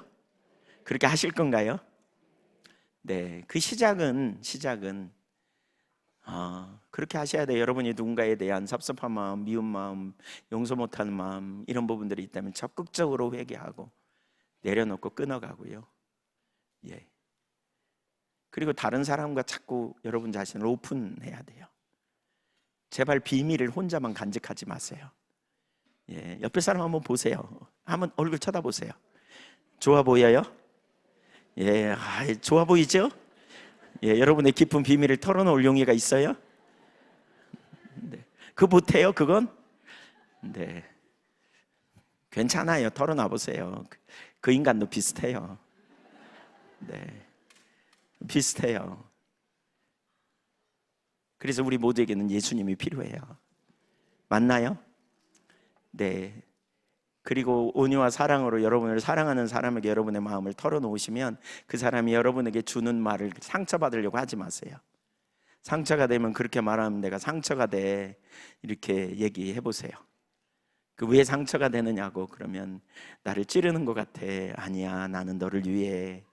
이런 말을 자꾸 안 믿어도, 안 믿겨져도 믿으려고 노력하셔야 돼요. 이게 노력해야 돼요. 상대방의 말을 있는 그대로 액면 그대로 받아들이는 일 자꾸 하셔야 돼요. 자꾸 있는 그대로 받아들이고 신뢰를 쌓이고, 그래야 여러분의 그 관계의 틀을 뛰어넘어서, 너무나 안타까워요. 오늘날 많은 사람이 그걸 못 넘어서 항상 거기에 맨날 쳇바퀴 돌듯이 넘어지고 또 넘어지고 상처받고 또 상처받고 또 내적 치유받고 또 넘어지고 또 상처받고. 아주 간단해요. 그냥 간단해요. 자꾸 오픈하고 나누고 있는 그대로 느끼면 끝까지. 한 사람하고 얘기해놓으면 중간에 얘기 그만하고 마음 접어버리잖아요. 그만하고 그냥 안 그런 척 그러고 일어서지 마세요. 속으로는 상처 잔뜩 받은 채로. 그러지 말고요, 믿을 만한 사람에게 가서 얘기하면요, 끝까지 다 얘기해야 돼. 끝까지. 뭘요? 상처가 되면 상처가 된다는 얘기까지 해야 돼. 그런 얘기까지 끝까지. 그래야 상대편을 알지. 정보를 주고. 저를 찾아오지는 마세요.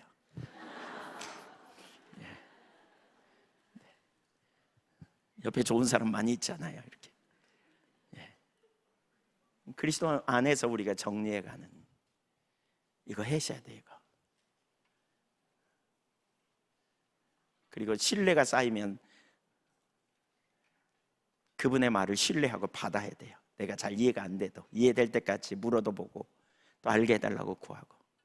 그래서 그 여러분이 쳐놓은 울타리를 뛰어넘어야 시대에 우리가 다른 사람을 섬기고 또 나아갈 수 있어요. 아멘. 세 번째, 관계중심 전도의 실체. 오스카 탐스는 관계 중심 전도에서 6가지를 말합니다. 그러니까 여기 그 전도 대상자 선정 어떻게 할 것인가? 첫 번째, 두 번째 전도 대상자를 위한 기도, 세 번째 다리 놓기, 전도 대상자와 관계 만들기, 네 번째 전도 대상자를 위한 사랑의 섬김, 다섯 번째 복음 전하기, 여섯 번째 제자 삼기. 첫째, 전도 대상자를 어떻게 선정할 것인가? 우선 그 전도를 멀리만 혹은 모르는 사람만 생각하는 경향이 있는데, 오스카 탐스는 가까운 데서부터 찾으라고 말해요. 그러니까 가까운 사람에게.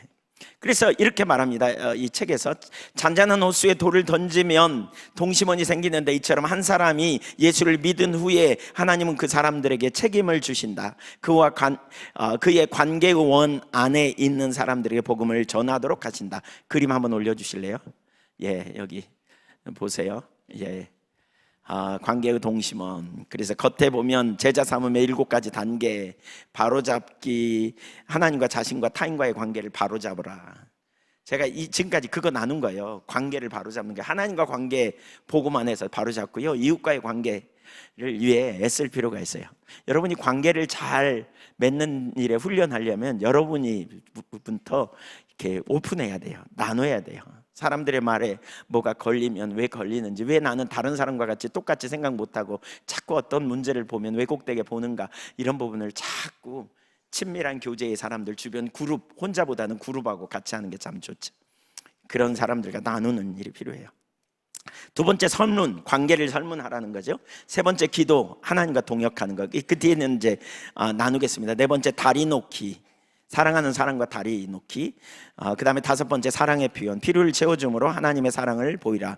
여섯 번째 제자 삼기, 복음을 전해서 예수를 믿게 하고 제자로 성장시켜라, 그런 거예요. 일곱 번째 단계는 다시 시작하기, 새 신자들이 제자 삼을 수 있도록 도우라, 이겁니다.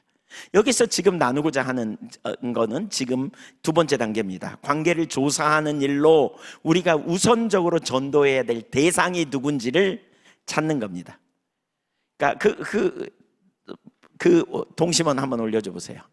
동심원, 그렇죠? 여기 원일 읽으세요. 원일, 원이, 원삼, 4, 5, 6, 7. 전도 그러면 7번 생각나. 딱 누구한테 가볼까, 뭐 이렇게 모르는 사람 X, 뭐 이렇게. 근데 그게 아니라는 거죠. 이렇게 물에다가 그 잔잔한 물에다가 돌을 하나 빵 던지면 동심원이 생기잖아요. 수많은 동심원이. 그런 것처럼 원일이 나야, 떨어진 돌을 맞은 거기가 나야. 나와 하나님과의 관계, 이웃과의 관계를 가꾸면서 직계 가족을 생각하고, 친지를 생각하고, 이웃을 생각하고, 그 다음에 지인을 생각하고, 그 다음에 다른 사람을 생각하는. 사도행전 1장 8절에 보면 이런 원리로 말하고 있어요. 오직 성령이 너에게 임하시면 권능을 받고 예루살렘과 온 유대와 사마리아와 땅끝까지 이르러 증인이 되리라. 이 구절을 관계 중심 전도로 이해하면, 나의 예루살렘은 나와 함께 살고 있는 가족들, 직계 가족들, 뭐 가까운 가족들이라고 할 수 있겠죠. 유대는요, 친구들이나 친척들, 좀 멀리 떨어져 있는 친구나 친척들, 또는 가까운 이웃들. 나의 사마리아는 먼 친척이나 그냥 아는 사람들. 나의 땅끝은 모르는 사람 X라고 할 수 있다는 거죠. 이렇게 이 구절을 관계 중심 전도로 이해할 때 그렇게 볼 수 있는, 그러니까 가까운 사람들로부터 관계 중심 전도는 시작해야 된다는 거예요. 가장 가까이 있는 사람들. 주님은 이웃을 사랑하라는 새 계명을 주시죠. 우선적으로 생각할 부분은 내게 가장 그러니까 그 가까운 이웃부터 우리가 돌아보고 그 영혼을 구원하는 일에 우리의 초점을 둬야 한다는 거예요. 그래서 이 관계 중심 전도가 오늘날 너무너무 중요한, 사랑이라는 통로를 통해서 그들에게 복음이 흘러가도록 돕는.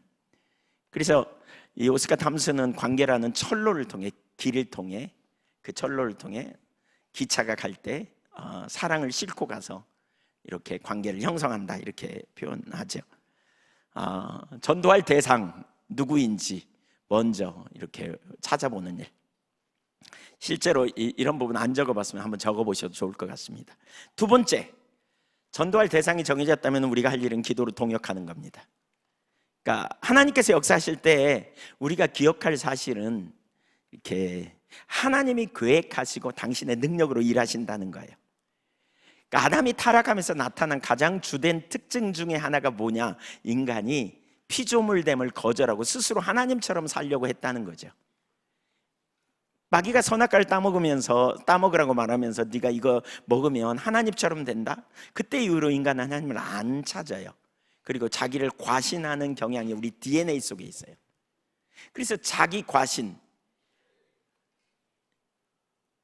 교만, 육신을 의지하는 것, 이 세 가지는 같은 맥락이에요. 이게 우리 DNA 속에 있어요. 그러니까 이 자기를 과신하는 게 교만이고요. 교만하니까 이렇게 배우려는 열망도, 하나님을 향한 사모하는 열망도 이렇게 없어요. 이거 없는 정도가 문제가 아니라 하나님을 힘입어 살아가야 될 피조물됨의 정체성을 잃어버린 거예요. 그러니까 이런 사람은 자기가 못하면 하나님도 못하는 줄 알아요. 자기가 열심히 노력하고 잘하면 우월의식 갖고 못하면 죄책감에 빠졌다가 자기 힘으로 할 수 없으면 하나님도 못할 것처럼 생각해요. 그러니까 믿음의 삶이 불가능해요. 믿음이 뭐예요? 믿음이 하나님을 신뢰하는 거잖아요. 하나님과 그분의 약속을 신뢰하는 거잖아요. 내가 할 수 없는 것을 하나님은 크시고 전능하시고 완전하기 때문에 그분은 하실 수 있는 거잖아요. 근데 육신을 과신하고 교만하고 자기를 의지하는 사람은 하나님을 의지 안 해요. 아는 법을 몰라. 잘 그렇게 안 살아봤어. 내내 자기 힘과 자기 능력과 자기를 과신하는데 되게 익숙해가지고. 그래서 십자가 복음을 우리가 올바로 이해하는 게 되게 중요하대. 무엇보다 우리 속에 선함이 없고, 그래서 하나님의 아들 예수 그리스도가 오셨고, 우리는 그리스도 안에서 영원한 생명을 얻은 자로서 이걸 분명히 보는 사람은 자기 과신, 육신을 의지하는 것, 교만, 여기서 돌아서요. 매 순간마다 주님 은혜 아니면 살 수 없음을 인식해요. 교만한 자는 항상 자기를 보거든요. 나를 의식해요. 그래서 내가 뭐 좀 내놓을 게 있으면 우월의식 갖고, 못하면 죄책감에 빠지고, 이렇게 평생을 살아가는 사람들 되게 많아요. 자기가 못하면 주님도 못하는 건 줄 알고. 근데 그리스도를 의지한 사람은 어떤 환경이나 어떤 상황 속에서 나를 보는 거 그만두고 그리스도를 봐요. 그리스도를 의지해요. 그러니까 내게 답이 없다고 그리스도에게 답이 없는 건 아니야. 내게 능력이 없다고 그리스도도 능력이 없는 건 아니야. 그때부터 이 사람은 뭘로 살아요? 믿음으로 살아요. 그때부터 이 사람은 뭐예요? 하나님 은혜를 힘입어 하나님을 의지하고 성령을 의지하고 살아가는 사람이에요. 이게 하나님 자원의 삶이지. 그러니까 전도도 마찬가지예요. 오늘날 전도가 되게 어렵고 힘든 이유 중에 하나가 우리 힘으로 할 수 있다고 생각하기 때문에 그렇다는 거죠. 그래서 우리가 정말 염두에 둬야 될 게 뭐예요? 내가 아니고 주님이 능력인 것을 우리가 인식하는 거죠. 영혼 구원도 주님이 하셔야 돼요. 맞습니까? 주님이 하셔야 돼요. 그래서 주님이 앞서가시면 주님이 주님의 능력으로 뒷받침하셔서 그 일을 이루시는 거죠. 초대교회 개인 전도가 세 가지 나오잖아요. 사도행전에 보면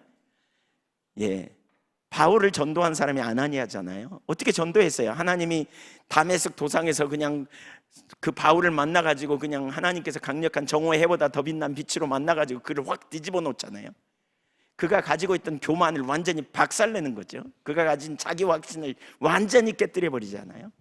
그리고 나서 눈이 멀어가지고 있는데 환상 중에 주님이 아나니아에게 요셉이라는 사람의 그 다메섹 집가라 하는 거리에 요셉이라는 사람의 집에 가라. 거기 이제 이방인을 위한 그릇으로 내가 사울을 택했다. 이렇게 얘기하니까 가서 그냥 한 일이 뭐예요? 사울아 주께서 너를 낫게 하신다. 성령으로 충만하게 하신다. 그랬더니 그냥 위대한 사도가 그렇게 허망하게 예수를 믿게 되잖아요. 누가 하니까? 하나님이 하시니까. 글쎄 그냥 하나님이 하시니까. 결국 이거죠. 고넬료의 가정에 그렇게 놀라운 일이 일어난 게 어떻게 됐습니까? 성령의 인도를 따라 바울이 감으로 베드로가 나아가서 그런 일이 일어났죠. 빌립이 에디오피아 내시 전도한 상황도 정확히 같은 얘기죠. 하나님이 행하시는 거예요. 하나님. 우리가 오늘날 이 시대에 저는 정말 심각하게 가려진 문제 중에 하나가, 그러니까 복음에서 우리가 이해해야 될 진짜 중요한 한 문제가 그거라고 생각해요. 자기 과신, 교만, 육신을 의지함. 이 다 같은 얘기입니다. 피조물로서 자기를 과신하는 경향이 있어요. 육신을 의지해요. 교만해요. 그러니까 답이 누구에게 있다고 생각하냐, 이런 사람은 자기에게 있다고 생각해요. 그래서 내가 좀 뭔가 할 것 같으면 우월의식과 자부심을 가져요. 열매가 있으면. 못하면 죄책감에 팍팍 눌려요.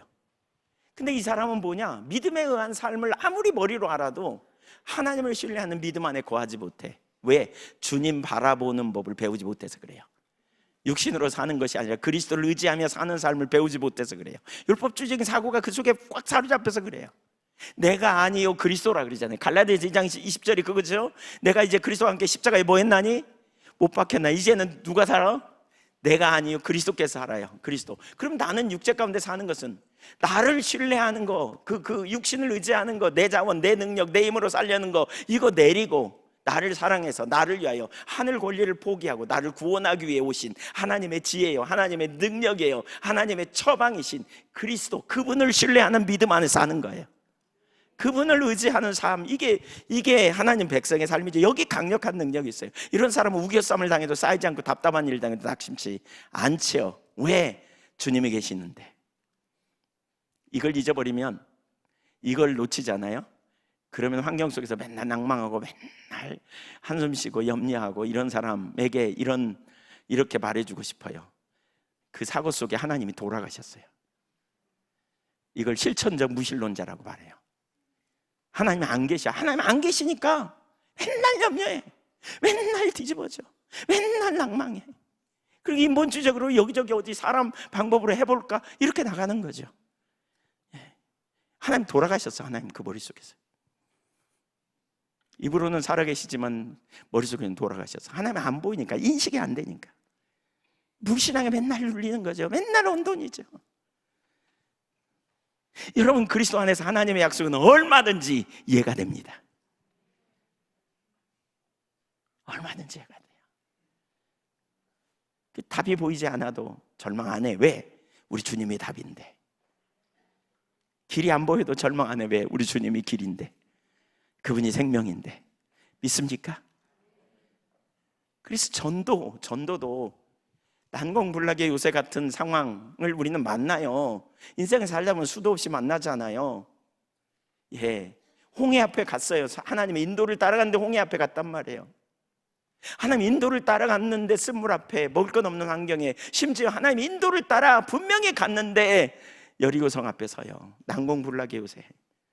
인생을 살다 보면 이런 일이 일어나요. 예, 정상에 이르기도 하고 계곡에 빠지기도 하고. 정상이 뭐예요? 그 정상. 하나님의 임재 가운데 하나님이 함께 하시는 역사가 막 보여. 막 놀랍다. 막 요셉의 일생을 가만히 보세요. 하나님이 함께 하실 때 무슨 일이 벌어졌어요? 꿈을 주셨어, 비전을 주셨어. 너무 놀라워. 근데 형님이 팔아먹어. 그때 계곡 속에 갇혀요. 그때 하나님 안 계시나요? 계세요. 그러면 인생 끝장인가요? 아니에요. 그 다음 순간 무슨 일이 벌어졌어요? 하나님이 함께 하니까, 창세기 39장에 하나님이 함께 하시니까 너무나 놀라운 일이 일어나잖아요. 막 요셉으로 인하여 보디발 장군의 집에 축복이 막 임해. 그러니까 막 가정총무로 인정받아. 그 다음에 보디발 장군의 아내가 유혹해. 하나님 뜻대로 살겠다고 그랬는데 그 다음에 무슨 일이 벌어져요? 급전직하여. 무슨 일이 벌어져요? 감옥에 갇혀. 이때 하나님은 왜 가만히 계셨을까? 예, 하나님 다 작품 이유가 있죠. 그를 가르치려고. 그 다음에 무슨 일이 벌어져요? 거기서도 또 하나님 함께 하죠.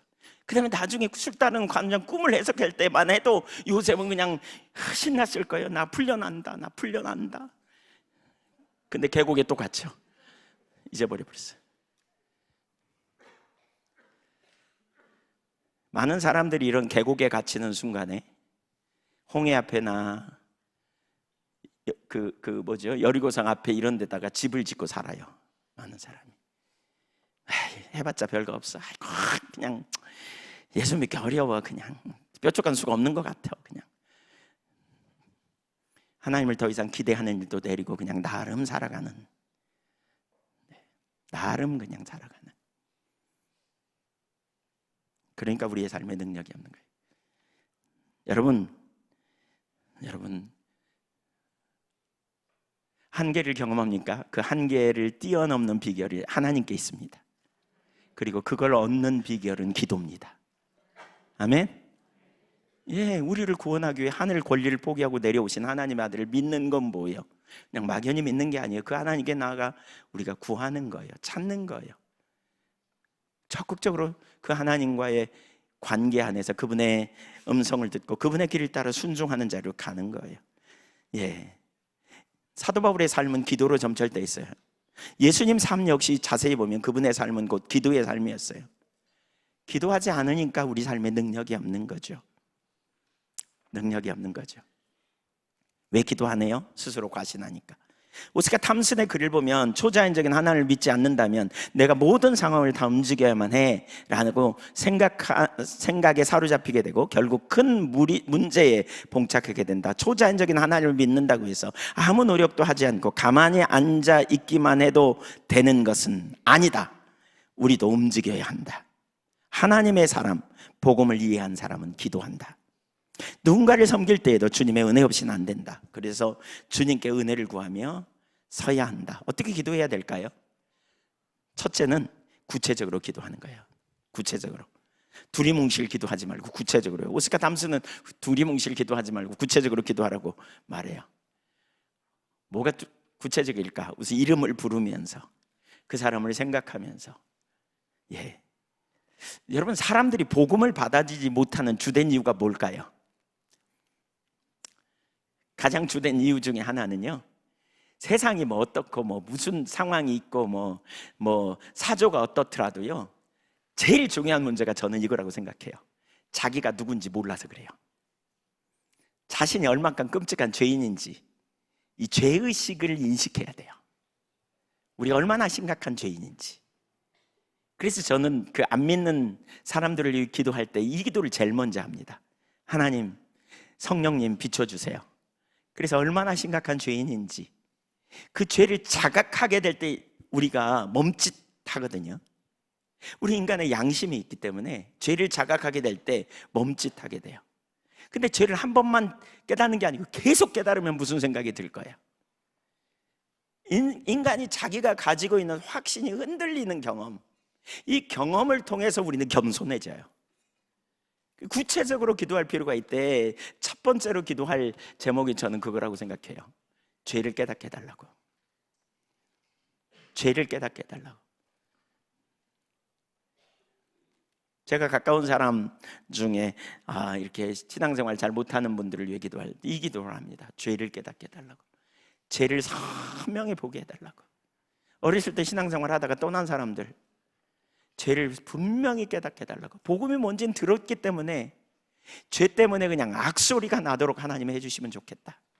실상을 확 드러내셔서 그것이 얼마나 하나님 앞에 끔찍한 일인지 보게 해주시면 좋겠다, 이런 생각이 들어요. 여러분, 그렇게 한번 해보세요. 아셨죠? 네, 뭐 대답 안 하셔도 시험 안 들겠습니다만, 안 들려고 합니다만, 네.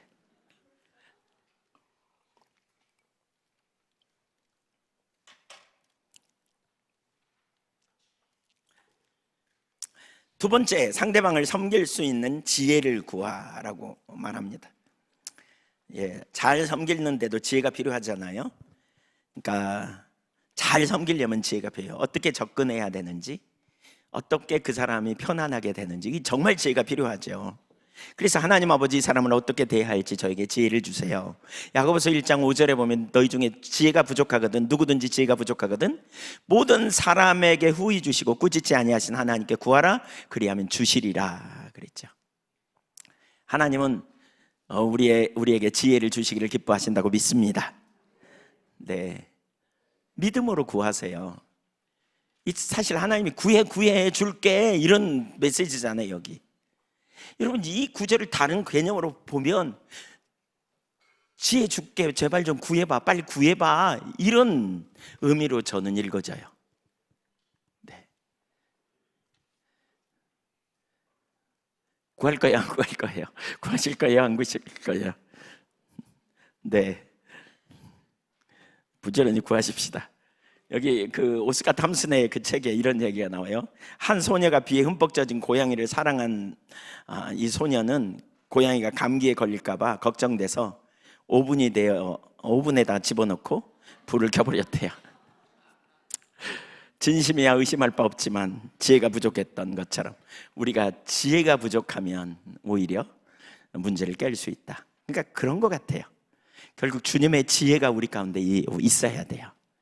그리고 지혜는 우리의 것이 아니에요. 주님으로부터 와야 돼요. 아멘. 지혜가 부족하기 때문에 그걸 위해 많이 기도 한번 손 들어보세요. 네, 많이 기도. 네, 저도 엄청 기도했거든요. 근데 보니까 그런 지혜가 순간순간 부어지는 걸 정말 많이 느껴요. 부어지는 걸 느껴요. 저는 원래 유머도 별로 없고요. 저는 이렇게 원래 말 잘 못하는 사람이거든요. 예. 근데 최근에 저 연애에서 제가 그 은퇴 찬화사를 했어요. 보통 은퇴 찬화사는 은퇴 얼마 안 남은 사람이 하거든요. 근데 저는 많이 남았는데 저한테 하라 그래가지고 제가 네. 그래서 그나마 준비했는데 설교자가 그 본문을 가지고 설교를 싹 해버리는 거예요.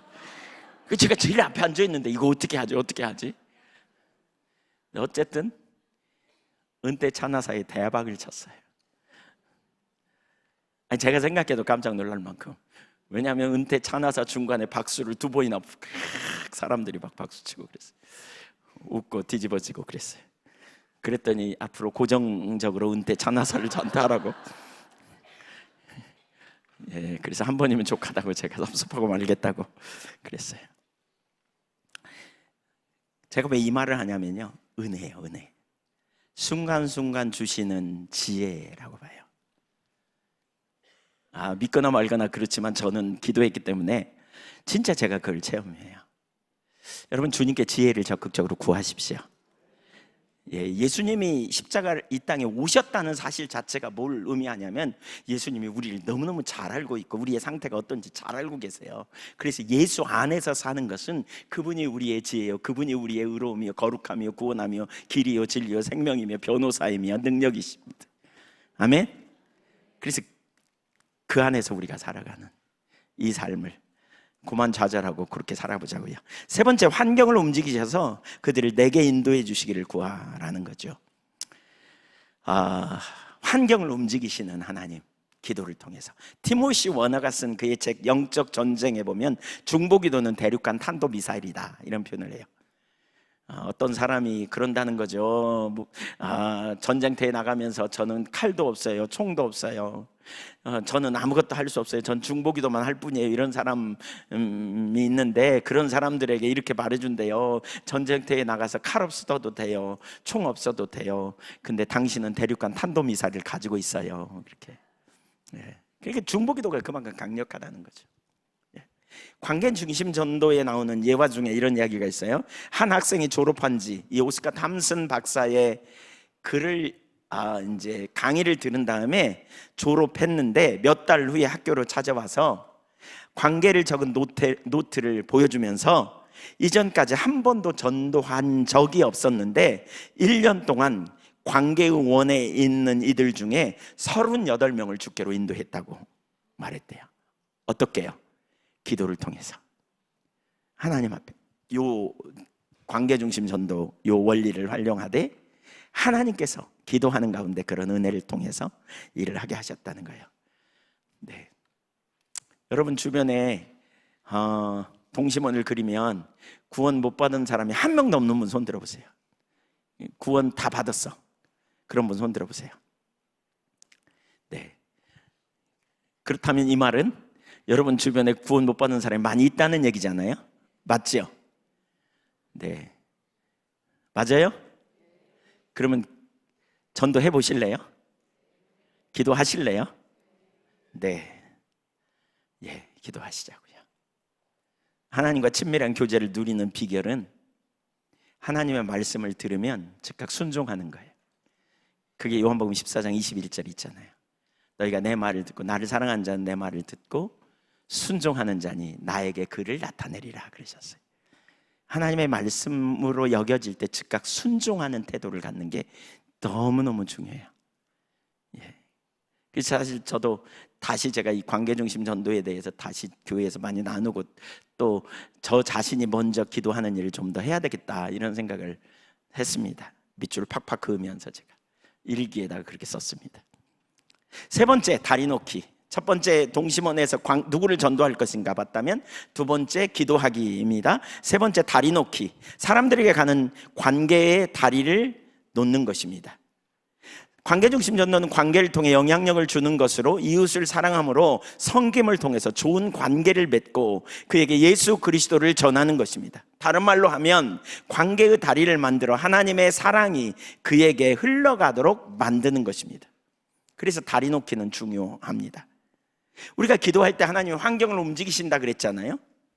그 환경을 움직이시는 것 중에 하나가 뭐냐, 그러니까 그 사람의 삶에 뭔가 일이 일어나는 거죠. 어떤 일이 일어나요. 내가 그 사람의 삶에 이렇게 뭔가 이렇게 교두보를 확보할 수 있는 그 사람의 삶에 교두보를 확보해야 관계의 다리를 놓을 수 있잖아요.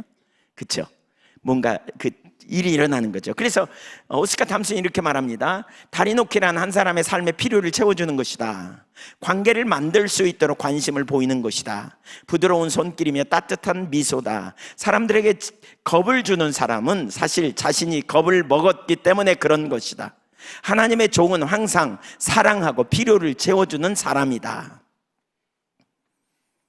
우리가 하나님 종이잖아요.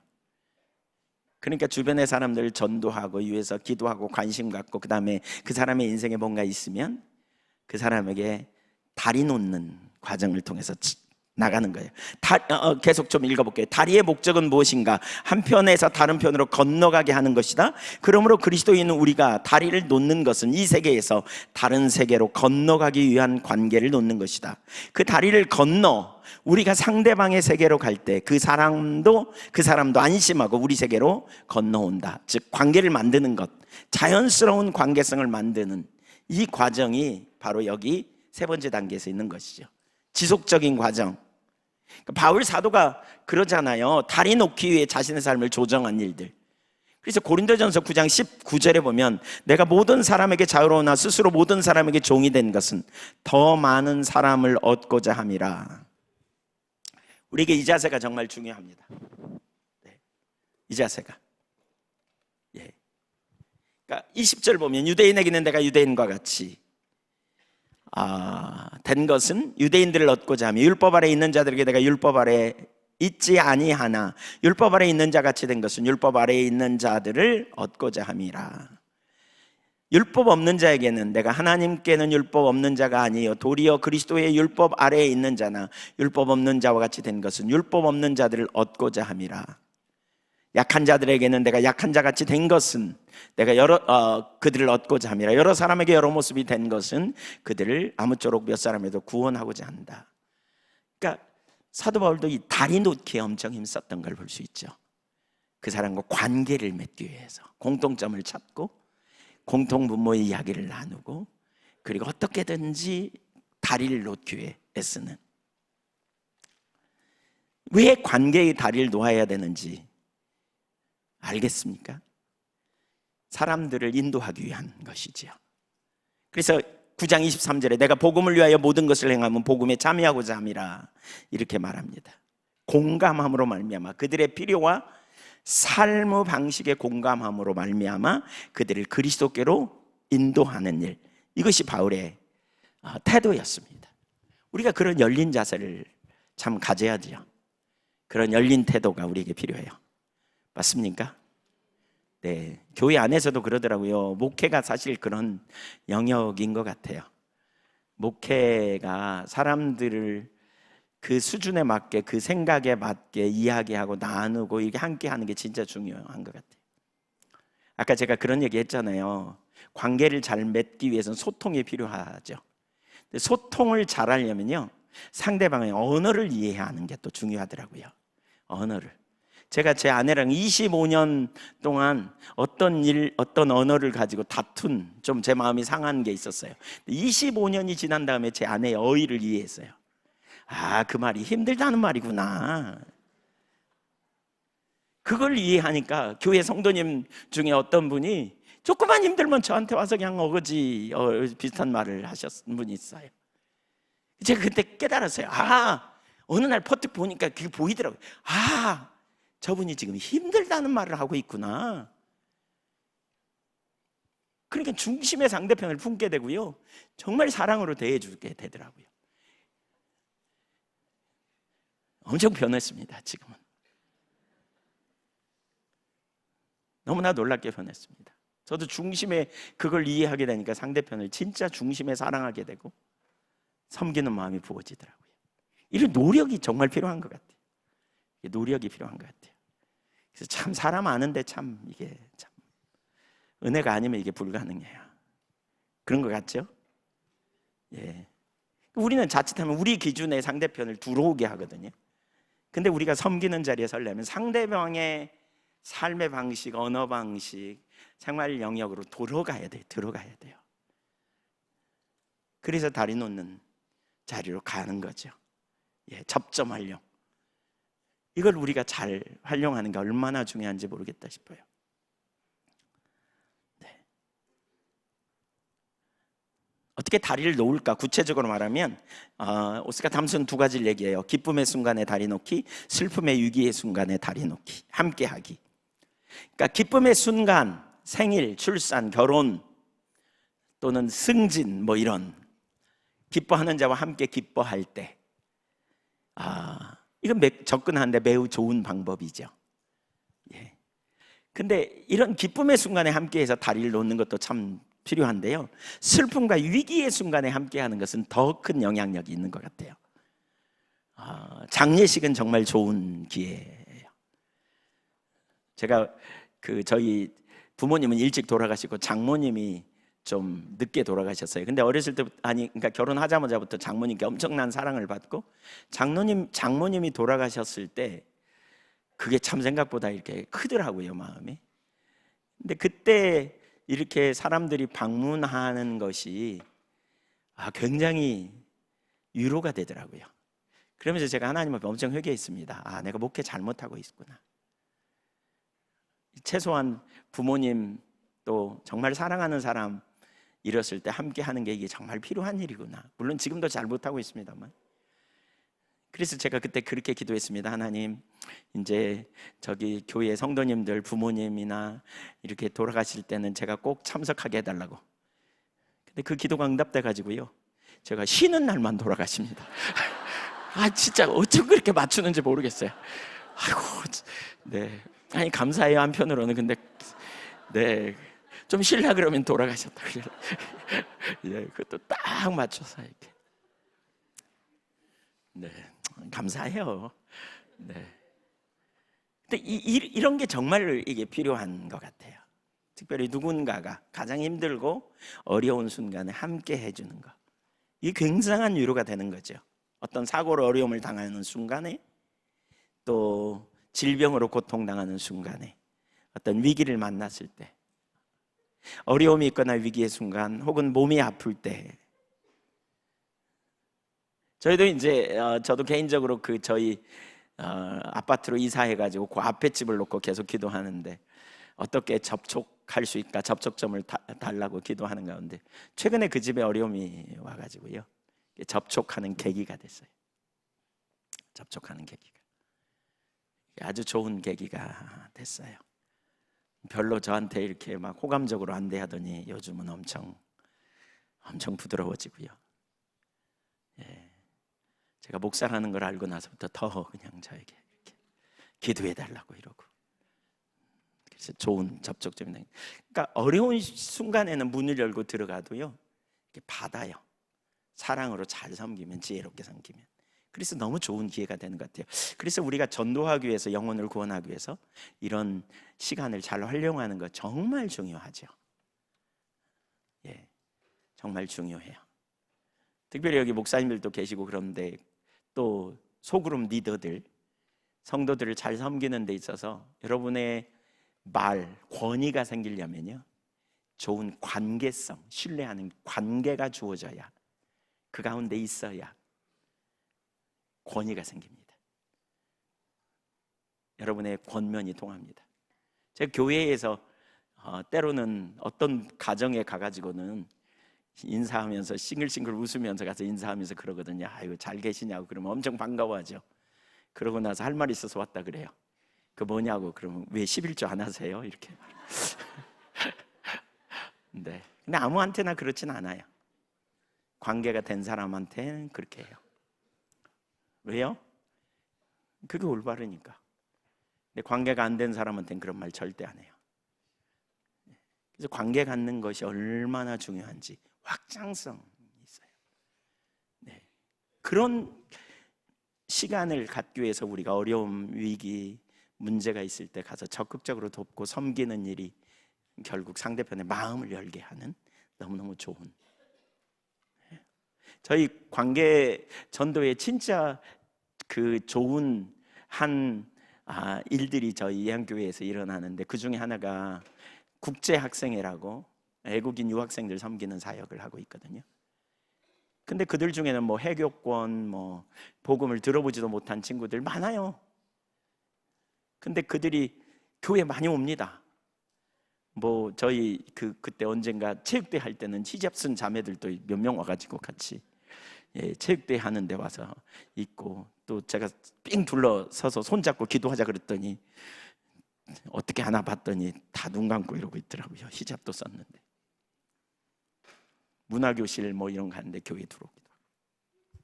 어떻게 이게 되냐면요, 친절과 사랑으로 섬기니까 이게 되는 것 같아요.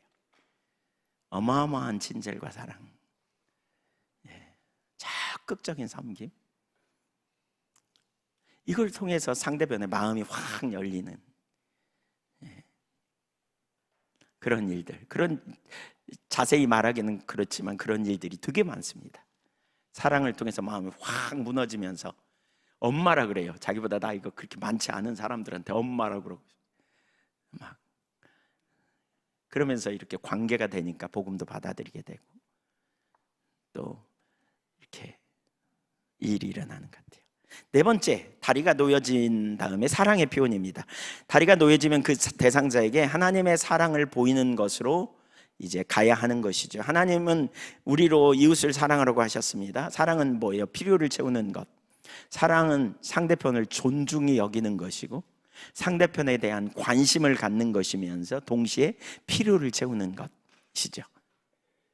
그러니까 상대편이 존중받는다는 느낌을 갖도록 해줘야 돼요. 존중받는다는 느낌. 아까 제가 사람들과 소통할 때, 저는 소통할 때 되게 중요한 자세 중에 하나가 이거라고 생각하거든요. 소통할 때 자기 있는 마음을 털어놓을 때 되게 조심해야 되는 게, 어떤 사람은 이 속에 있는 감정이 얼굴에 나타난 채로 오는 분이 있어요. 벌써 싸우자고 오는 것 같아, 이렇게. 근데 그러면 관계 깨자는 거고요. 속마음은 그럴지라도 겉으로는 웃으면서 나는 당신을 존중하고 있어요. 당신을 내가 좋은 관계를 유지하고 있어요. 그런 마음이 있어요. 이런 태도로 얘기해 보세요. 그러면 상대편의 경계심이 무너뜨리면서 이렇게 진짜 얘기를 할 수 있거든요. 그러니까 이 사랑의 표현도 저는 마찬가지라고 생각해요. 우리가 필요를 채워주되, 사랑은 필요를 채우는 거, 그러니까 필요를 채워주되 그냥 이렇게 나는 가졌고 넌 없으니까 줘, 이런 식의 심정이면 절대 안 되는 거죠. 태도가 중요한 거죠. 어떤 자세냐. 사랑의 첫 번째 요소가 저는 존중히 여기는 거라고 봐요. 존중히 여기는 것. 존중히 여기는 태도를 가지고 상대방의 필요를 자존심 상하지 않게 조심스럽게 채우고 돕는 이 태도가 어마어마하게 중요해요.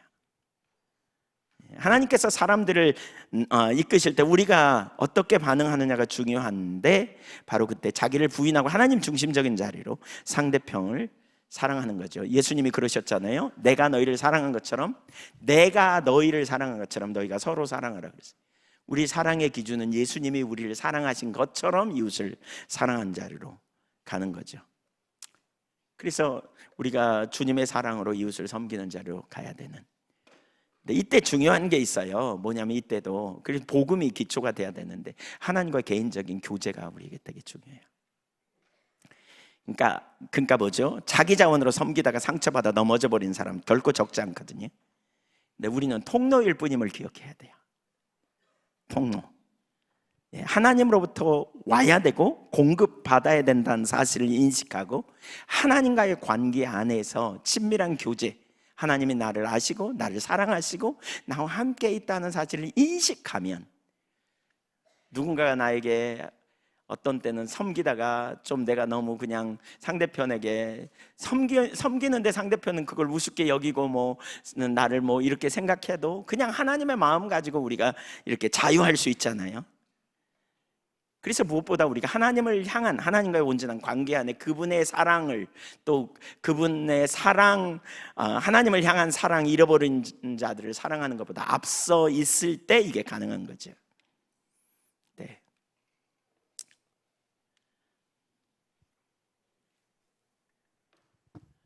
주님이 우리를 얼마나 사랑하신지 알게 될 때 우리는 그 사랑 안에 거할 때 상대편을 사랑하게 되는.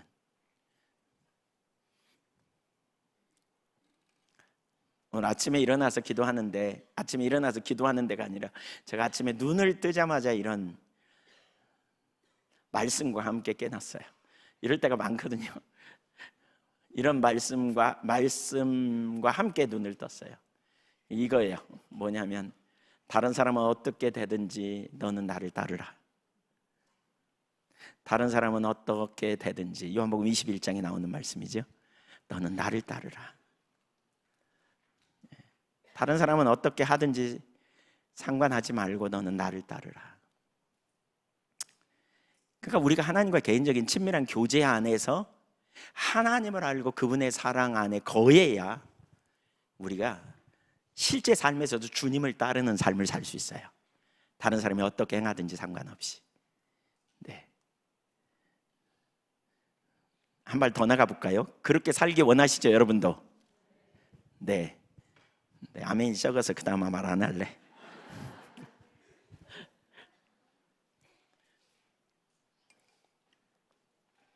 네, 할까요? 네. 근데 그렇게 살려면요, 중요한 게 뭐냐면 그분과 소통이 돼야 돼요. 하나님과 소통의 시간이 필요해요. 사실 이건 저에게 주신 메시지여서 제가 오늘 아침 일기에다 썼습니다. 근데 하나님과 개인적인 소통이 돼야 이게 가능해요. 하나님과 나와의 개인적인 만남의 시간이 있어야만 이게 가능해요. 그 시간을 확보해야 돼요. 그리고 그 시간에 우선순위를 둬야 돼요. 그렇지 않으면 우리가 만나는 환경에, 보이는 상황에 우리가 넘어지고 실패할 수밖에 없어요. 없어요.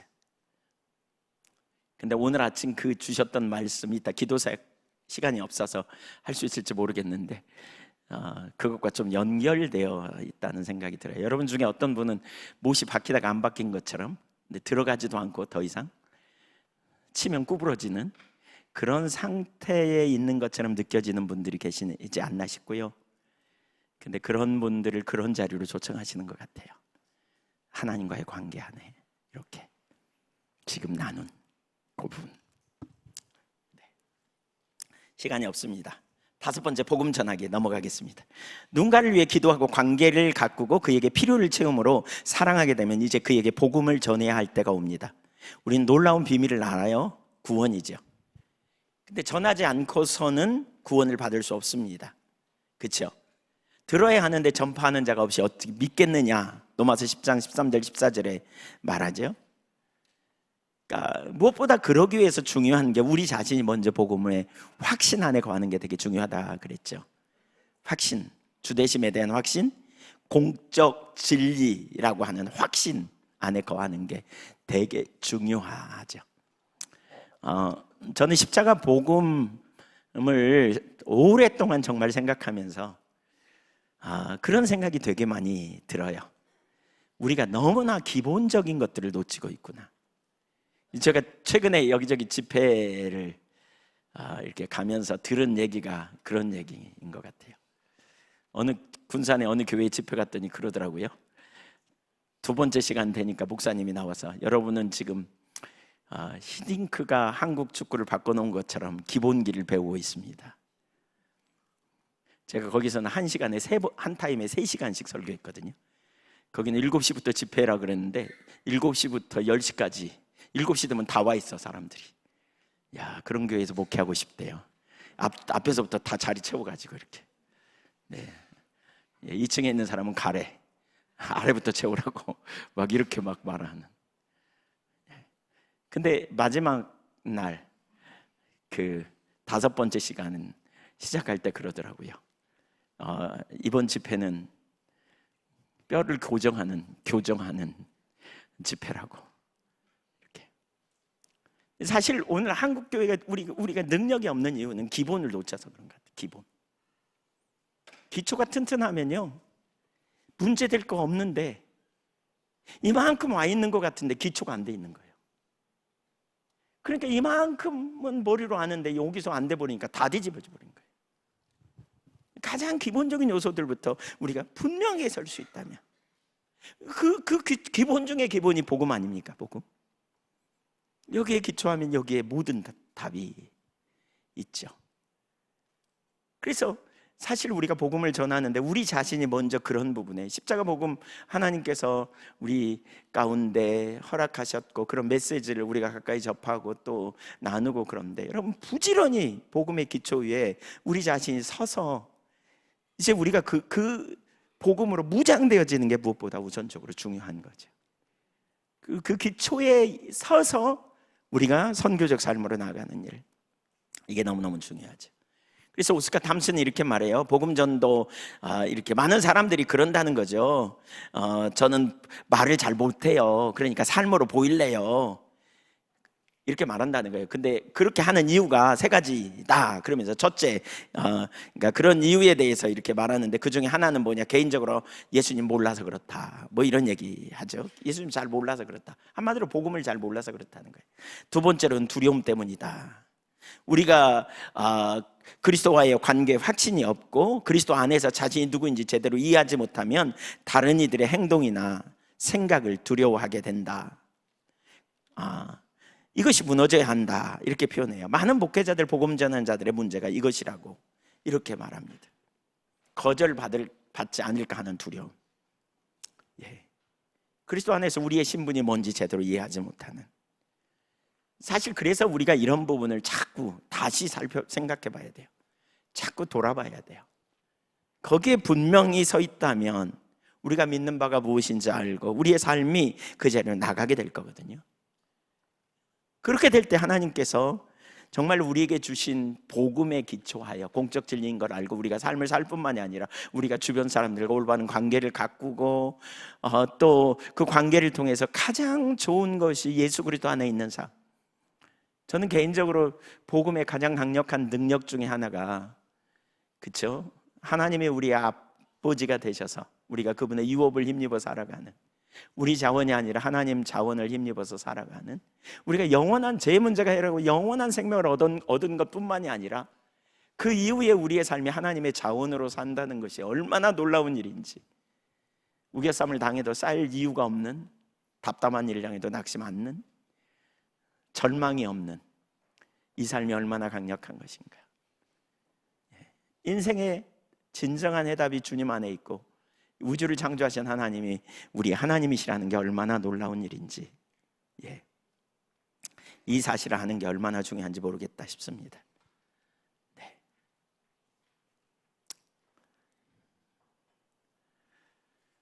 네, 아무튼 복음을 전해야 합니다. 시간이 많이 가서 잘해봅시다. 아멘. 마쳐야 될 시간이 됐어요. 그만해야 될 것 같아요. 아들이 있는 자에게는 영생이 있고 아들이 없는 자에게는, 하나님의 아들이 없는 자에게는 생명이 없다 그랬죠. 그리스도가 없다면 잃어버린 자입니다. 우리는 우리 주변의 사람들의 상태를 생각하고 근심할 필요가 있는 거죠. 복음 전해야 될 사명이 우리에게 있어요. 그래야 세상 끝날이 임하게 된다. 마태복음 24장 14절에 그런 표현이 있어요. 그렇지만 복음 전하기 녹록하지 않은 시대에 우리가 살고 있습니다. 우리가 복음 전하는 풍토가 그렇습니다. 오늘날. 그래서 하나님께서 저와 여러분을 선교적 삶으로 초청하고 있다고 믿고요. 우리의 삶이 변화되고 우리의 삶이 새로워져서 정말 우리가 그 공적 진리 안에서 온전히 복음을 전하는 믿음의 종들이 다 되기를 소망하고요. 또 그 전도 방법의 아주 좋은 한 부분은 하나님이 우리에게 주신 관계 중심 전도다. 관계중심 전도를 통해서 우리가 그러한 일에 귀하게 쓰임받는 믿음의 종들이 되기를 축복합니다. 아멘. 여기에 그 내용이 나오니까 여러분 좀 꼭 사서 뭐 이미 많이 들으셨겠지만 또 유튜브에 강의 설교한 내용도 있고 그러니까 참조해서 보시면 좋겠습니다. 네, 우리 찬양 하나 하고 잠깐 기도할까요?